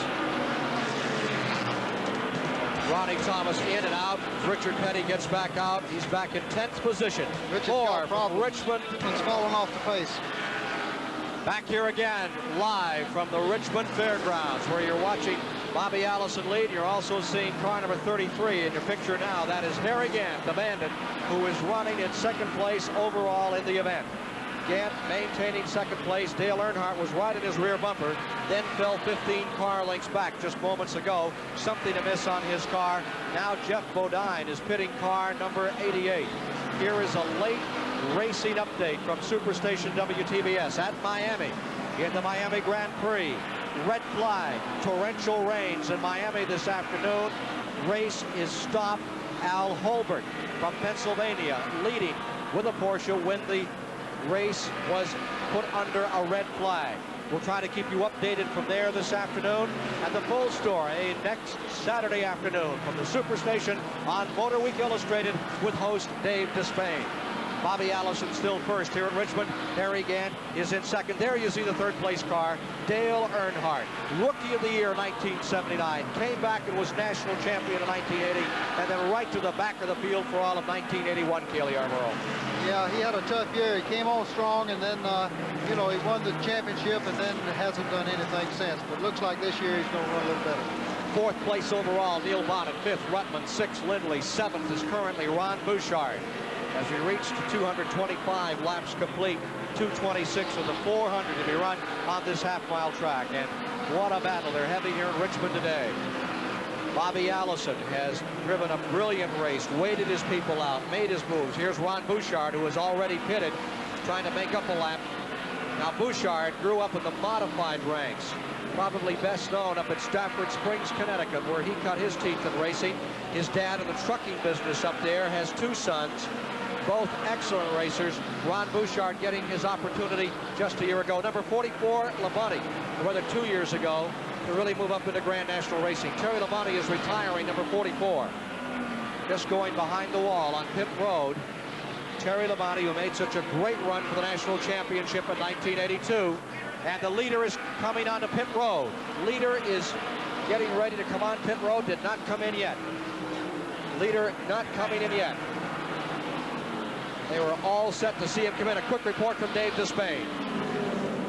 We're in the Bud Moore pits with the Dale Earnhardt machine on the racetrack and making moves out there. They had 2 flat tires early in the event, got themselves into trouble. Bud is too busy on the radio to talk right now. He's talking to Dale Earnhardt. He's very comfortable with the way a car is working. You can look for a charge out of Earnhardt. They've got good rubber on the car. They're running very well out there. Ken? Lake Speed is pitting his car. There you see the Earnhardt number 15, line third. He's had to make up a lap, and now they're battling for the front position. It is Bobby Allison. Harry Gant is there, the Bandit. Here's another driver out of the modified ranks of NASCAR. Worked his way up. Finally got the break from Hal Needham to get this right, and he's taking the lead. Harry Gant is going to put the Bandit up, and the car owner, Hal Needham, is here today watching this car operate. Needham has just done a movie on stock car racing starring Lonnie Anderson, Burt Reynolds for this summer. Coming down pit road, Ken. Here's the leader, Bobby Allison, deciding it's really time for tires. Watch this pit stop now. In, stop, fuel, tires being changed. Seconds ticking off. We have the clock on them. Bobby Allison, who has been your leader. Right side rubber. Jackman ready to drop it. It's down. He's away. And I had that one in 12 seconds flat. 2 tires and a tank of fuel. Tell that to your local filling station operator. Well, they're really doing some good stops here today. Can't miss on one of these. You've either got to get it right or get some more practice. Let's go down to Dave Despain. With Gary Nelson. Gary, good stop. Everything okay? Yeah, we were losing a lot of time with our hot tires out there, but we tried to stretch it as far as we can. It's going to be very close to see if we can make it all the way from here. Tires or fuel? Close on tires or close on fuel? The fuel. Tires are working okay now. They've made the stop. Gary Nelson has put the leader back on the racetrack. Ken? 234 laps complete, 166 to go, and Harry Gant is the 7th different leader in the Richmond 400 today.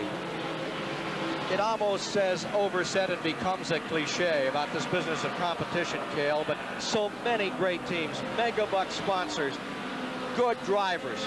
Can't buy a ride in here like you can in some forms of racing. You've got to earn it. You've got to prove you belong out here. Well, there's no doubt about it. You can't come in and buy a ride like you do in some of the other type races. You got to be a racer or you don't get a ride. That's the name of the game here. And it's been good for the sport. You know, we were talking about Richard Petty winning races 4 or 5 laps down and coming back to win. That doesn't happen anymore because there's cars that's going to run strong all day and finish. And one of them right now is number 33, Harry Gant, the Bandit. The crew chief, Travis Carter. Now, Travis Carter is just as good a crew chief as you can get. And Harry Gant has proven himself to be successful on Super Speedway in the National 500 at Charlotte last year and at Martinsville. And you're watching him pit right now. And we'll watch this Travis Carter crew go to work, see if they can come under 12 seconds. There you see number 33 on pit road. That's his timeout. This guy works as a carpenter just to stay in shape. Builds houses. I mean, he builds them. Now here's Bobby Allison trying to roar back into it. Pit stop. This is a lengthy pit stop. Took him over 15 seconds. That could cost be you the trouble. race. That's exactly right. So as we check the leaderboard now, at the Richmond 400 in Richmond, Virginia, Dale Earnhardt will find himself in first place. Earnhardt in number 15, now up into the front running position.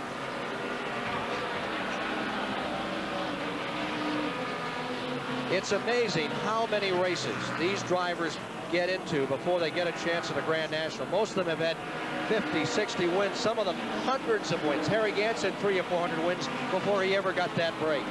Well, that's right. You know, a lot of drivers think that you can just come jump right in a Grand National race or race car and go to winning, and that's far from being true. It's a different ball game altogether.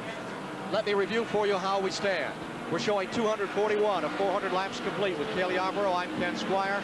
Joe Whitlock, Dave Despain down in the pits here at the Richmond Fairgrounds. Sellout crowd, beautiful day. Dale Earnhardt has the Bud Moore Ford in first. Neil Bonnet, the Chevrolet, is in second, and it's Joe Ruttman in third, driving a Buick with the fourth position right now. Bobby Allison's car, number 22, under the Chevrolet. Then in the fifth spot, dropping back after his pit stop, Harry Gant. Fifth spot, Harry Gant. Pit stop complete on that car. The sixth position we'll get for you in just a moment. 5 cars are now showing in the lead lap. 6 unofficially, Jeff Bodine. 7th, Butch Lindley. 8th, these 3 cars are a lap down, the 47 car of Ron Bouchard. Now we have gone since lap number 95 without a caution, Cale.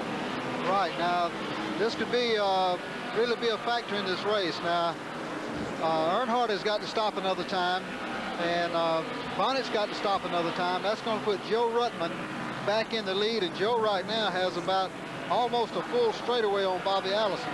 There you see 33 and 15 getting back at it another time. Earnhardt fighting his way right back in there with Harry Gant. And now 15 drops in. Dale Earnhardt brings that car down. This Bud Moore crew can do just incredible jobs on pit road. They're marshaled like a military unit when they pull in. Let's go to Dave Despain. Bud Moore's crew going to work on the number 15 machine of the leader, Dale Earnhardt. Routine stop, things happening in a hurry. Bud waves them off, and Dale Earnhardt is back out on the racetrack. About a 15-second stop on the leader. Good stop. He'll be able to go the distance from here, barring anything unforeseen. So intense, so electric, the moments of this race. There's just no letting up. The pressure is there, the excitement there, lap after lap. As you watch car number 33, Harry Gant, right there with Dale Earnhardt again. Switching positions around another time. I've been watching Ruttman's car. You know how good and how strong he was running the first part of the race. Ruttman is definitely off the pace. His car is not running as good as it was, and Bobby Allison now is making up ground on him pretty fast. You see Neil Bonnet, who's just made his pit stop back on the track, and there's 33, Harry Gant, who had been running in 5th. All the leaders are coming in here with 244 laps complete. I believe this is going to give Ruttman, he is just going to pick it up here as a leader with these pit stops, all making what could be their last stop before they hit the checkered flag in the Richmond. Joe Ruttman is now the leader in the Richmond 400 live today on Superstation WTBS. With Cale Yarborough, I'm Ken Squire up here topside watching Joe Ruttman of Upland, California try to put one away to win his first Grand National race. But he has his hands full. Right there, number 15, Dale Earnhardt has been closing about 2 car lengths a lap in the last 10 laps. And this Earnhardt car seems to be handling much better than the leader. Well, it sure is, Ken. You know, as I said earlier in the race, sometimes the car really starts off strong here. The racetrack changes, and you just can't keep up, keep your chassis up adjusted enough to be able to go with the racetrack. So Earnhardt and Allison now are definitely running faster than Ruttman, and they're going to be taking him over shortly. Third place car is Bobby Allison. There's a lap car in between them, and now down to the inside. That's that lap car, number 17, that they're trying to move over. Sterling Marlin. Not so much they as he, Earnhardt. I'm sure the team would like to have some mental power to slide him out of the way and give Earnhardt a real crack at this man, number 98. And we can see the interval here as they scoot into that turn. Back they go through 3 and 4. There's your leader, number 98. There's that lap car, and then here comes Earnhardt. Now you see the 3 of them. And the situation as it develops. Out of turn number 2. The lap car of Sterling Marlin, 17, separating Earnhardt from the leader, number 98, Joe Ruttman. And Sterling Marlin doesn't seem any too excited about getting out of the way. Well, he sure doesn't. And, you know, being a lap or so down, he should let Earnhardt go. Back they go into turn number 1. Dale Earnhardt, how many laps can you be down and still come back to win this race? Well, a couple years ago, Petty's won them from 5 or 6 laps back. You know, you just got to stay in there and keep crashing at it. If you have problems at the first, you know, you still got a shot at it if you don't give up. If you can get your laps back, because usually on a short track they have several cautions, you know. Well, he's made up one lap. It's tough going. He has come from a lap down, and now he's fighting for the lead. He has cleared that number 17. And there you have them once again. 3 cars battling for the lead as Bobby Allison is there batting on the door as well. Rambunctious group here at Richmond this afternoon, racing out of turn number 4. Ruttman on the inside, rather into turn 2. In the number 15 car. Earnhardt in that 4 just hangs it in there, goes up on the outside. Look at this battle, 33 and 01, slugging it out. Further back, they're fighting for the 4th position at the present time. Back to the leaders again. Car number 98.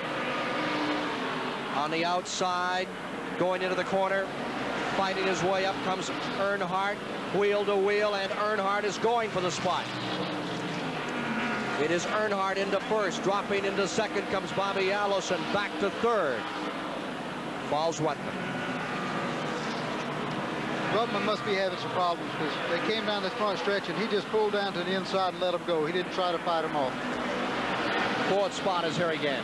He's about 15, 20 car lengths back from the leaders. Let's go quickly to Dave Despain. We're with Buddy Barrett, crew chief on the Joe Rutt machine. Buddy, it looked like Joe might have let him go. Is there a problem with the car?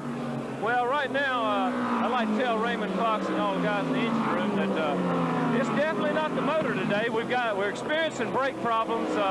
It's a fresh team, a new driver, and we just need to put a few more brake ducts on old Joe's, I guess. And but really, the car's been running good. We got brake problems. Actually, he's just got enough brakes to slow the car down in case of an accident or something right now. What's he going to try to do from here to the finish? Well, he's going to try to keep them in sight, but it's kind of hard to do because they're pulling away from him right now. But hopefully we'll get a long caution and we'll be able to cool the brakes back out. So cooling the brakes is the issue for Joe Ruttman. The car's plenty fast, but it won't slow down, and you've got to be able to do that here in Richmond. Ken? You've got to whoa them. 264 laps complete, 136 laps to go. They are showing 7 cars in the lead lap, and these 2 cars lead the way. Earnhardt in the 15 and the 22 of Allison. Allison approaching on the inside. Bobby Allison taking a shot at first place. Earnhardt fends him off. It's going to be hard to pass on the inside now. It's, the groove's moved up high and the racetrack's awful slick down low, so but that's the only place Bobby has to try him, and he's giving it a good shot. Now, sometimes they set a car up so it will work well down on the inside when it gets really slippery and greasy and all that oil and rubber's down there. Well, you'd like for it to work well down low all the time, but as the racetrack gets worn and gets slick, there's nothing to do but move up. 7th place car, Buddy Baker, about to be lapped by the leader. Baker and the Wood brothers, number 21. Ford going a lap down as Earnhardt overcomes him going into the first turn. There you see part of the massive crowd out here at the Richmond Fairgrounds today, packed to capacity to see race number 2 on the $9 million plus Grand National Tour for 1983. Earnhardt still in front, Allison right there as he has been all day. Ruttman 3rd, Gant 4th, Bonnet 5th, Bodine 6th, Baker 7th, Lindley 8th at the present time. 6 cars in the lead lap. And here comes Bobby Allison another time on the bottom side, and the Dygard car is working very well where they're not supposed to work well. Well, it's working good, Ken, but Earnhardt has that high lane, and he's got a better shot off the corner, which carries him down the straightaway quicker. Even though Bobby can earn him in the corner, he doesn't have the momentum down the straightaway that 15 car does. How much brake do you usually have left on these cars with the new braking systems that you now have on board? Well, you could be completely out of brakes halfway the race if you really used them hard, but usually when the race is over, you pretty well used them up. I guess Ruttman's used his up pretty much already. Richard Petty one time told me that used to be his secret, that he could drive so well without brakes. He said now with the new braking systems in cars, so many other drivers can stay up with you, whereas in the old days, you fellas, in 5 laps, your brakes were totally gone, and you learned to drive without them. That's right. We'll be back with more of the Richmond 400 live on Superstation W. Trying to win it for the first time. He's had 2 fourths, a 5th, and a 7th place, but he's never pulled it off. With the story of how he's done on this race, let's go to Joe Whitlock. Ken, I just talked with Bud Moore, Dale Earnhardt's crew chief. The frown that was on his face a few laps ago has turned into a smile. Dale cut down a tire and lost a lap, went a lap behind, 1 lap down on the field. Remarkable positioning, good driving by the one they like to call one tough customer, and put him all the way back up into the lead. Bud Moore seems to think they can go on and win this thing if they don't have any mechanical problems. Back to the tower. a toughie. A toughie indeed. Here's Bobby Allison trying to take a shot at him on the inside again. The old RPM level can stay right up on the outside, but the fast way around, if it's not too slick, is the short way around. Let's see how it works here in turn 2. Allison closing on the inside groove. Both cars a little loose off 2. Yeah, but Allison just, you just don't have the momentum down the straightaway as you do when you run that high groove, and that's where Earnhardt's beating him right now, is down the straightaway. So it stays with Earnhardt up in front. Allison takes another shot at the inside. Remember how those Richard Petty cars used to work late in the race? They seem to settle right into the goo and go right up through on the inside. Well, this is true, but, you know, Richard had pretty well locks on them then, but right now everybody else's car does about the same thing. These, what Allison's doing now, you were asking a while ago about the tires. He's really using his tires up when he runs that low lane right now, so he would be better off to just stay behind Earnhardt and follow him right now. Battle for third. There's 98 Rutland right down over the ripple strip on the inside as Harry Gant attacks. Remember that Rutland in the 98 is third, no longer. Give it to Harry Gant. No, give it back to Rutland. Rutland getting stung out there, and he comes back to life and tries to hold on to it as he realizes that Gant wants to take a shot at him. Harry Gant back on the outside, taking that wide line, and Rutland just hangs it right down below the white line in 1 and 2. Back comes Harry Gant another time, and Harry Gant is on his way to third place. It's been a thriller and exciting race all the way. Back with the leaders, 15 and 22. Nose to tail, lapping James Hilton back straightaway. Long time for Earnhardt in between wins these days. Boy, would he like to put it together this afternoon.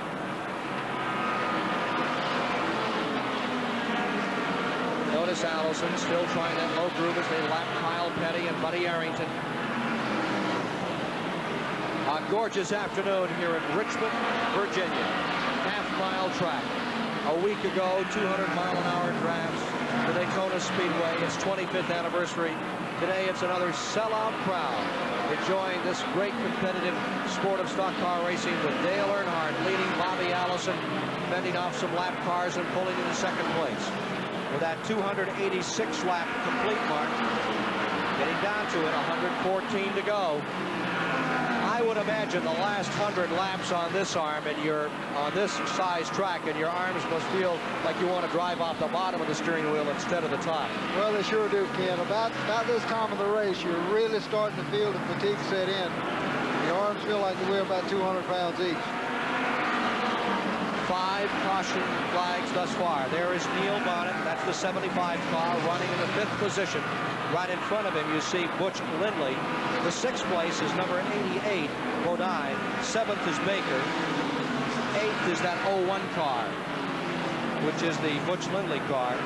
In 9th, Bill Elliott. 10th overall is Tim Richmond, fighting his way back up. And next comes Richard Petty. Back to Dave Despain. Bobby Allison's crew chief, Gary Nelson, tells us there may be a gambling game being played here. Gary, what's up?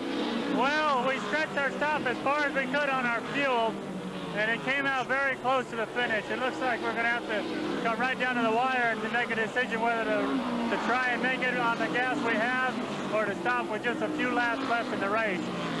Who makes that decision? Well, on good days I do, on bad days. Anyway, we're really going to watch what our competition does, and that'll really help us decide.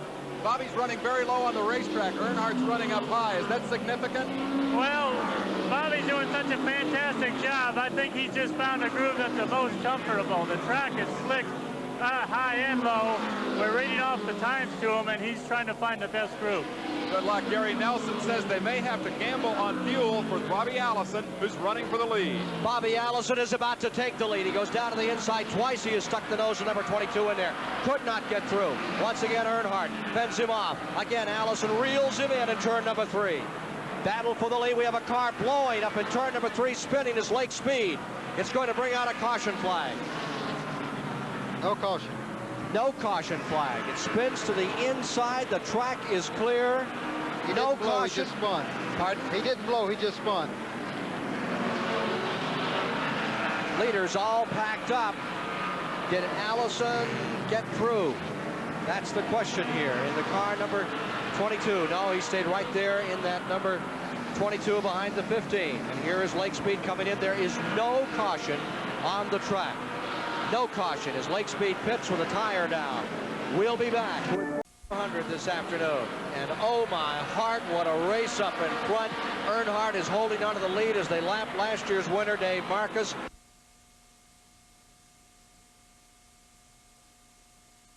Take a look at what happened just a moment ago as Lake Speed came down into turn number 3, driving the Haas Ellington car right behind the leaders. Had he been in front of them, he was a lap down. Looked like he cut a tire down, Cale Yarborough. Well, it did. Something happened to him. I think he just went in too hard, Ken, and lost it because he's continued running and hasn't made a pit stop. So I really feel like he just got in a little over his head, trying to follow those leaders in there and got in trouble. 25 cars still on the track at this moment. And how he ever had a spin without taking somebody out is beyond me. There's your third place car, Harry Gant. Again lapping Kyle Petty. Third place car, Gant. He is running the lead lap. 5 cars shown in the lead lap.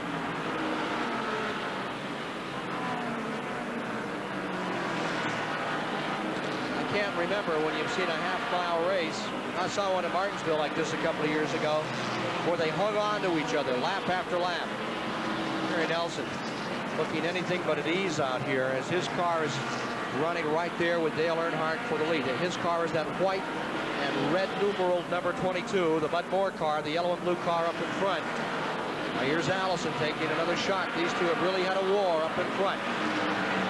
I think maybe they may be worried more about having to stop again for fuel than passing right now, because I don't believe Earnhardt would have to stop. I believe he's pretty well set to go, and if Allison has to stop, that'll just put him out of contention. You saying this thing might become an economy run, Cale? It could be. Cale, who's going to be tough for the national championship this year? You know, right now you're number 1, but you gave it up today. You're not running all the races. You've announced, as I'm sure every racing fan knows, you wanted to be home more with your family, but there's a lot of them out there plugging away trying to win that elusive crown. Who looks good to you? Well, it looks like Bobby Allison's going to make another bid for it, and you know, he's had so many near wins. I think Bobby's going to make a good, hard, strong run for it this year. Of course, you can never count Walter out, and there are a lot of good race drivers that are going to run hard for the championship this year, but I believe Bobby's going to be your man most of the year. You think he can win it so many years? He's almost like Lloyd Ruby at Indianapolis. He comes so close, but it was never quite to be. Well, he's going to give it his best shot, I'm sure. He's had a lot of tough luck late in the season for the past couple of years, but he's going to give it a good shot. Now there you see Bud Moore.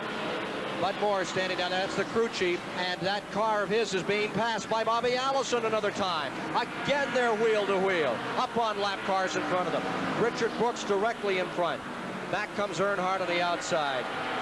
Dale Earnhardt, whose father, Ralph Earnhardt, was one of the... Did you ever run against his dad? I sure did. Ralph Earnhardt was one of the best short track drivers that ever lived, I guess. Well, his kid sure looks good today.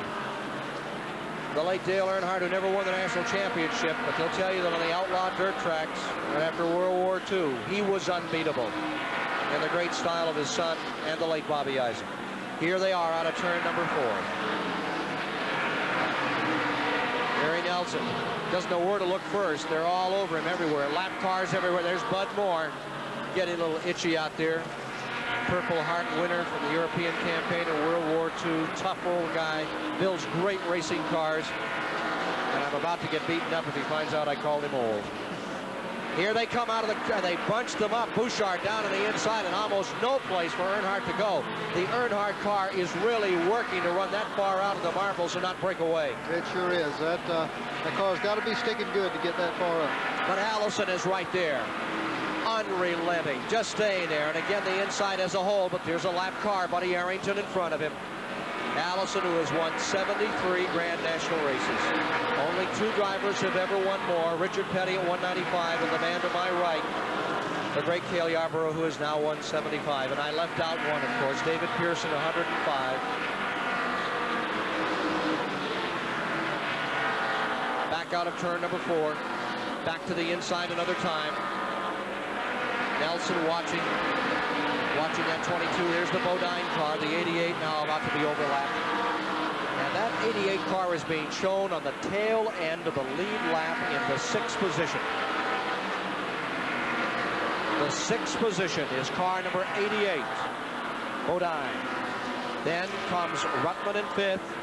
The 4th spot is Bonnet, Gant, and we'll be back in a moment. 400 today. And the battle is right on the nose. It is Dale Earnhardt in front, Bobby Allison in second. They are separated by 1 car length, and that car length at the moment is filled by Jeff Bodine in the 88. Back in 3rd is Harry Gant, 4th is Neil Bonnet, 5th is Bodine, 6th is Bill Elliott, 7th is Richard Petty in a real squabble at the present time with Butch Lindley in 8th, and running in the 9th spot is Ron Bouchard with Pit Lake Speed in 10th. Now there's that 01 right behind him.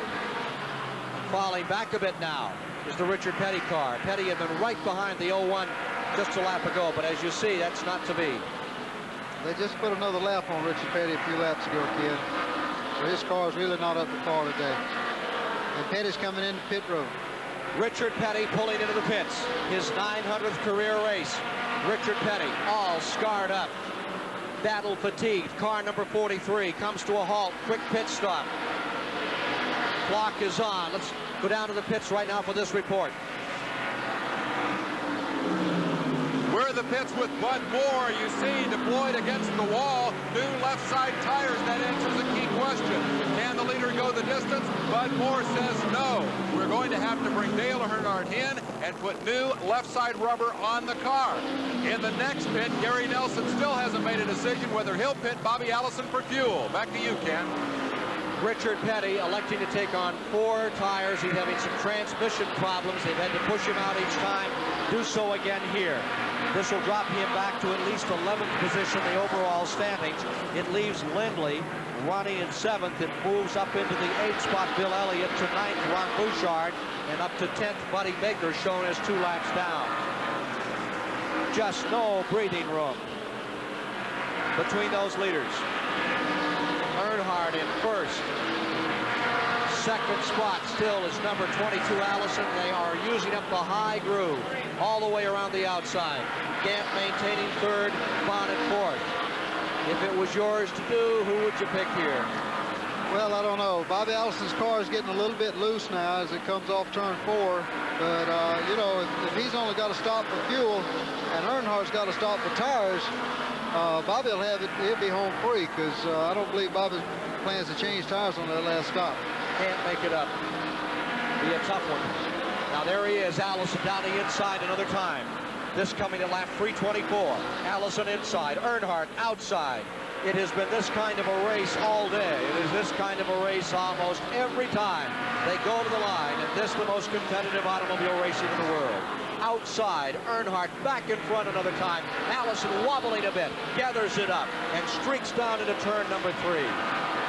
I mean, your arms must be ready to fall off at this point, too. Well, they sure are, especially if you're in a contest like this where it's lap after lap after lap. You know, you have no time to rest whatsoever, so they're giving it their all.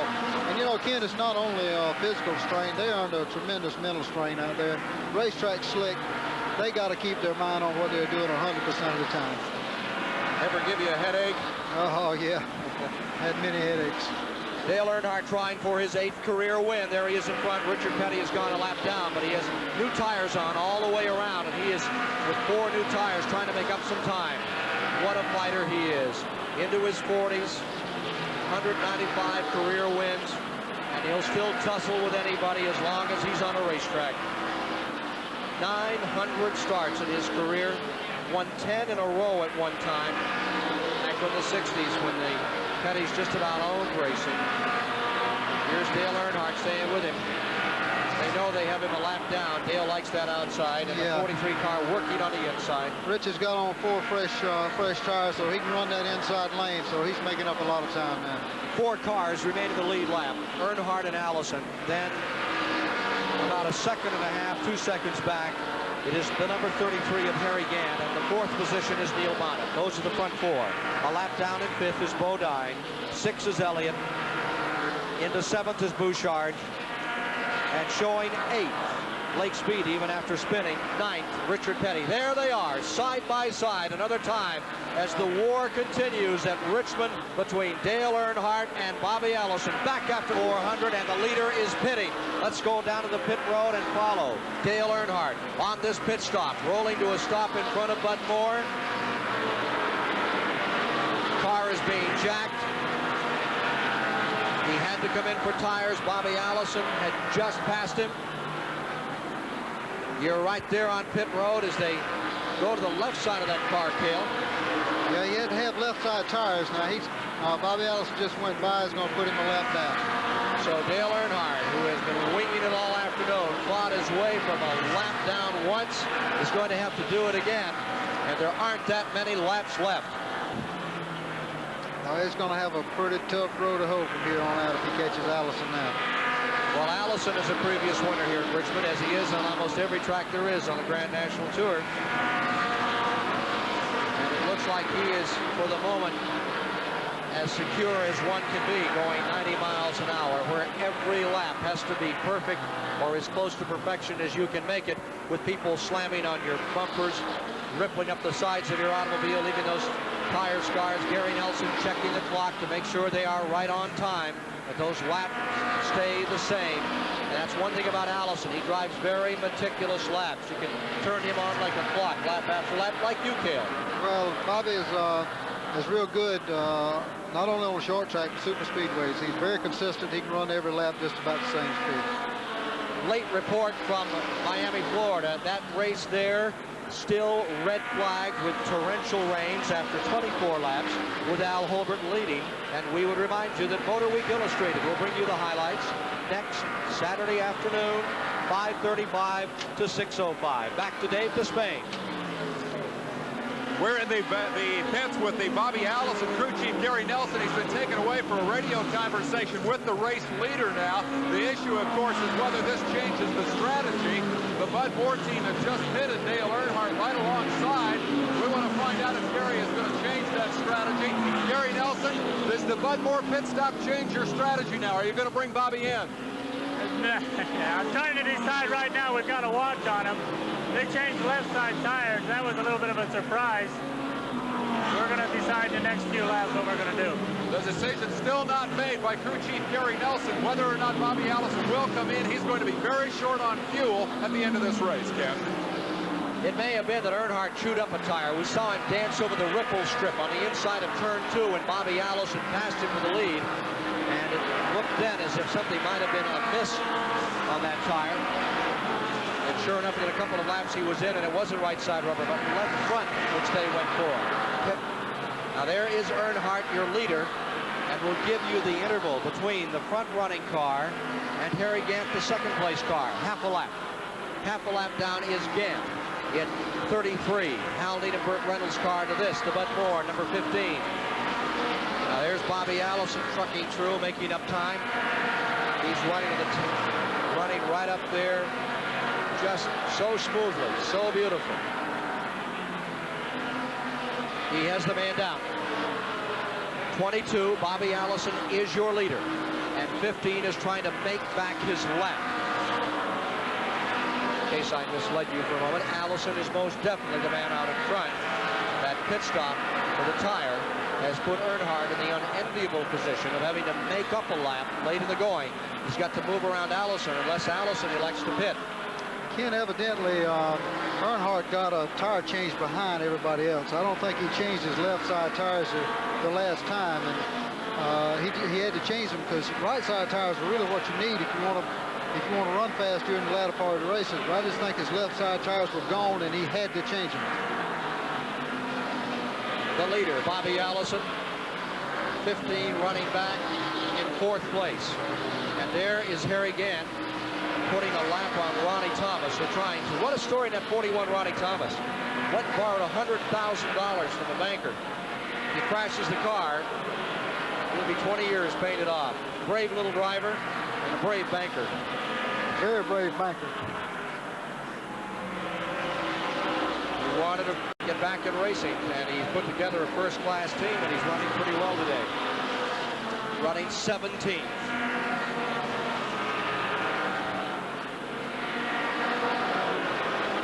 field continuing to move here at Richmond. We asked Bobby Allison, what do you have to do to have success out here at the Richmond Fairgrounds? Well, what this track calls for is an awful lot of handling, but you have to run good too. We have a good combination with our setup. Gary has always been able to really respond to my requests on the handling, and the way I like the car to drive, they can adjust that thing up quickly for me. Well, they've certainly got that car adjusted up right now, and there is Earnhardt still trying to make back the lap. But Bobby Allison is command. Harry Gant is in second. Neil Bonnet is in third. Dale Earnhardt on the tail end of the 24. You are watching Bobby Allison, Hueytown, Alabama, injured at Daytona just days ago, driving a remarkable race in one of the Dygaard team cars. 8 automobiles in that stable. In 2 days, he demolished 2 of them at $80,000 a copy. But car number 3, the short track car, really looking good. Now number 33. Harry Gant is your second place car. That is the third. Actually, they brought a third car to Daytona, a long track car. This would be like car number 4 in their stable, their short track machine that is leading.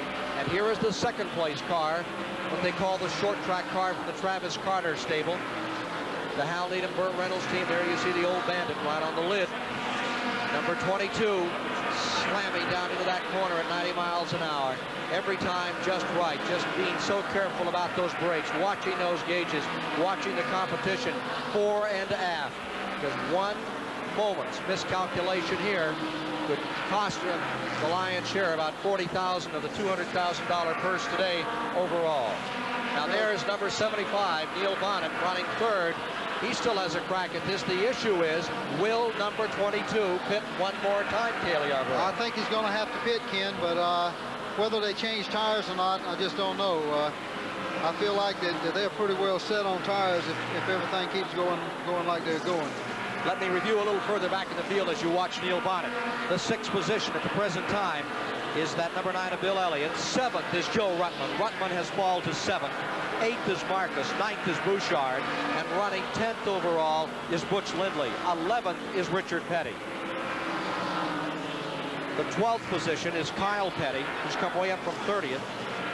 The 13th position is Richard Brooks, and the 14th position is Buddy Baker, and that's what scoring is giving us at the present time. There's the 4th place car. That's number 15, Earnhardt. Let me review attrition for you for a moment. These cars have fallen out of the race.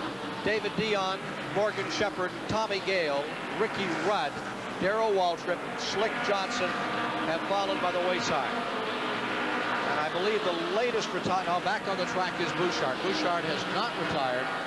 So there's only 6 cars out of this race. That is just remarkable. That is remarkable, Ken. The racetrack is still full of race cars. I know in the past year I've been down here and finished the race and with only 10, 12 cars running, but this is just a credit to the kind of equipment that we have racing now. Well, this crowd estimated at over 15,000 sellout. Really getting to see some exciting competition as Allison and Earnhardt waged as good a battle as you could hope to see. Right now it is Allison's race to win, but it's all up to what they say on the radio as to calculating, do they dare take the gamble or not? Let's go to Dave Despain. We're with Gary Nelson. Gary, you tell me you have made a decision. You have made a decision to pit the car. Is that correct? I didn't. You have made a decision to pit the car. Is that correct? We're going to have to stop at least for fuel. We're about 15 seconds ahead of second place right now, so we're going to keep an eye on him. I think we can go up to around 20 laps from the end and just put in a little fuel. We ought to be okay. Are you going to make any gambles on tires, or will you let Gant's strategy determine that? Well, you always gamble. It looks to me like a little fuel would do it for us. Looks like it's going to be a fuel stop only for the leader. Gary Nelson says he will bring Bobby Allison in. Harry Gant could get a shot. Ken? It is down to a Saturday night short track shootout. 35 laps to go. It is a sprint to the finish. You have to gamble, and Bobby Allison will have to take that gamble, and it could come in the next 10 or 15 laps. Live, the Superstation from WTBS. You are watching the Richmond 400 this afternoon. Coming in and say good night the added suspense of finding out whether or not the leader has to make one more stop. Gary Nelson says there will be one more time on pit road for number 22. Line 15 seconds back is Harry Gant. He is expected to make one more stop, but in third place in the same lap is Neil Bonnet, and the word is he can go home from where he is. So Neil Bonnet looking very strong as we get down to the end of this one, Cale Yarborough. I don't think you should rule out Earnhardt. He's moving up again. He's closing in on Harry Gant, and that's going to be a shootout there at the end. Earnhardt third overall, and he has made that pit stop. He doesn't need to come in again either. Well, he won't have to stop again, and you know, if he keeps getting away from Allison as much as he is right now, he could catch Allison if he just makes a gas stop. There you saw Butch Lindley just getting under. He had new tires on that car. Now there's Gant in the 33. 2 times a Grand National winner. National 500, Charlotte, North Carolina, last fall, and he also won at Martinsville for this team. Finished well up in the national standings. There's the leader, Bobby Allison. We're staying with him as we await the decision as to what to do on fuels and tires on car number 22. Fuel and tires, the issue here. Well, there's still a lot of ifs left here, Ken, and you know, it gets right down to it ain't over till it's over. So and there's one in capital letters, car number 15. That is the third place car. 4 cars in the lead lap. He's got a real shot at it. Back in turn 3. 22 laps to go for car 22, and they say that in 2 more laps we may see some activity as the nest of Bobby Allison on pit road begins to bustle with activity. Second spot Gant, third spot Earnhardt, fourth spot Bonnet, fifth Allison, sixth is that Butch Elliott in the 01 that you just saw getting a lap back from Bobby Allison. Seventh Bodine, falling to 8th is Joe Ruttman, 9th is Marcus, 10th is Lake Speed, 11th is Petty Richard, 12th is Petty Kyle, with 13th Richard Brooks. Now there's Buddy Baker getting a lap back, and the tires have gone 22 skidoo on car of Bobby Allison. And there's 44 taking a lap back. Meanwhile, 33 and 15 begin to battle. There you see the 33 in the second spot, and the 15 of Earnhardt is right there looking as the laps run down. Coming up Sunday, March 13th, live, the 42nd annual Daytona 200 Motorcycle Classic. You'll see it live here on Superstation WTBS, as well as the exciting Daytona Motocross and the Superbike Production Race Series. That's all on Sunday, March 13th. We'll take you 2-wheel racing on Superstation WTBS. Live from Daytona Beach, the 200, and recorded versions of the motocross and the production bike race. Well, now, how about it? Are they ready on pit road for Bobby Allison? Indeed they are. Standing at parade rest, his entire crew. He elects not to come in this time. He's trying to stay out there a little longer. 382 laps complete. There's the battle for second place. Earnhardt is on the inside. Gant is on the outside. The yellow and blue car, the Ford of Dale Earnhardt, moves in on number 33, Harry Gant in the Buick. Down they go into turn number 1. Mark Martin wants to skirmish. He has fresh rubber. And the youngster out of New Albany, Indiana, goes in between those two. Mark Martin running outside the top 10. But every position counts when they add it up toward the national championship at the end of the year. Gant willing to use Mark Martin as a foil here against Dale Earnhardt, but now the foil goes by him. Like those lap cars sometimes, don't you, Cale? Yeah, you can use them to your advantage sometime, and Martin's got fresh tires on.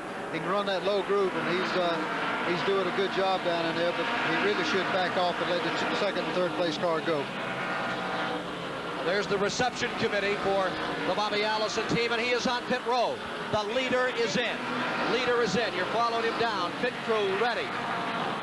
They're going to take on fuel.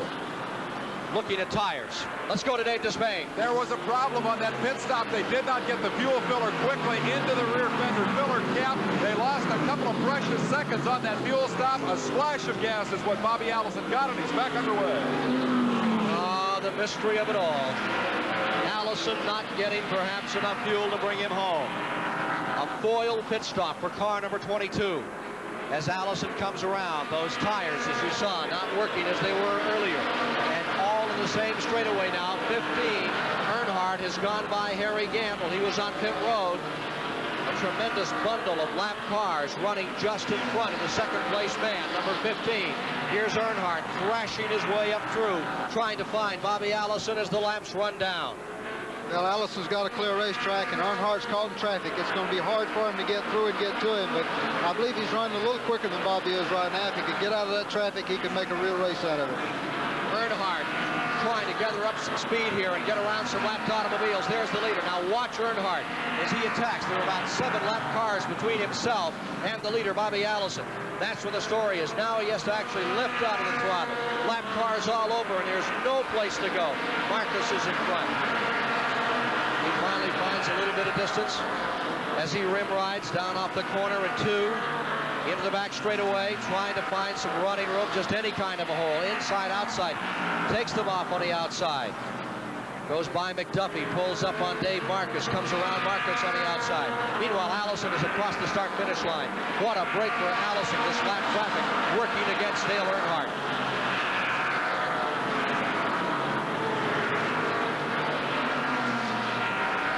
There's the leader, Bobby Allison, and we'll try to show you an interval.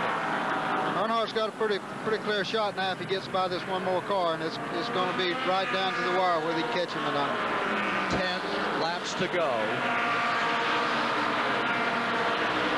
as we get down to the finish. 390 mark just goes up. Count goes down. Allison leading as they streak down the back straightaway. Will he have enough fuel to make it? Earnhardt, freshly shod, has enough fuel to go the distance. The question is number 22, Bobby Allison. The third place car remains Gant. Running in fourth, Neil Bonnet, about 20 car lengths back from Gant in third. 4 cars in your lead lap. Bobby Allison in front. Well, it's a no-win situation for Allison except to stand on it here, Cale. Well, that's what he's got to do, and you know he's got about 9 laps to go, 8 laps to go, and all he's got to do is play it safe and don't make a mistake, and Bobby Allison usually does just that. Earnhardt has unwound himself from around all that traffic, and with that unraveled, he has a clean shot. Clear sailing, but time is of the essence. Down to those last final laps. There you see them, first and second place car. Going down into one end, out of 2, car number 22, and they're both in the back straightaway, and Earnhardt is making a tremendous charge, considerably faster than the leader, but they are separated by about 25 to 30 car lengths. There is number 15, Earnhardt, swinging to the outside around James Hilton, charging down into turn number 1, making up time. Allison way high on the track, coming out of turn number 2. Earnhardt trying to gather it in, close ground. But it is Allison's race, seemingly to win, unless mechanical gremlins or fuel or tires don't find now about 15 car lengths. And still, Earnhardt comes in. 3 laps to go this time. Down into turn number 1, 22 the leader. The 15 is there. Bobby Allison seemed to get a little breath that time. Able to hold that lead and sustain it, pick up a couple of car lengths. But back in turn 3, it's all Earnhardt crowding in. Flagman Harold Kinder gives him a 2-lap marker. Allison still there. Here comes Earnhardt. There's your leader. Down that back straightaway, white flag this time. Closing as he gets down to the inside is Earnhardt. He's just going to run out of time, Ken. He's really there is Earnhardt in your picture. White flag is out. There is 1 to go. And Dale Earnhardt closes up to within 5 car lengths at the finish here in Richmond. Back straightaway. There's Bobby Allison in front. Here's Earnhardt.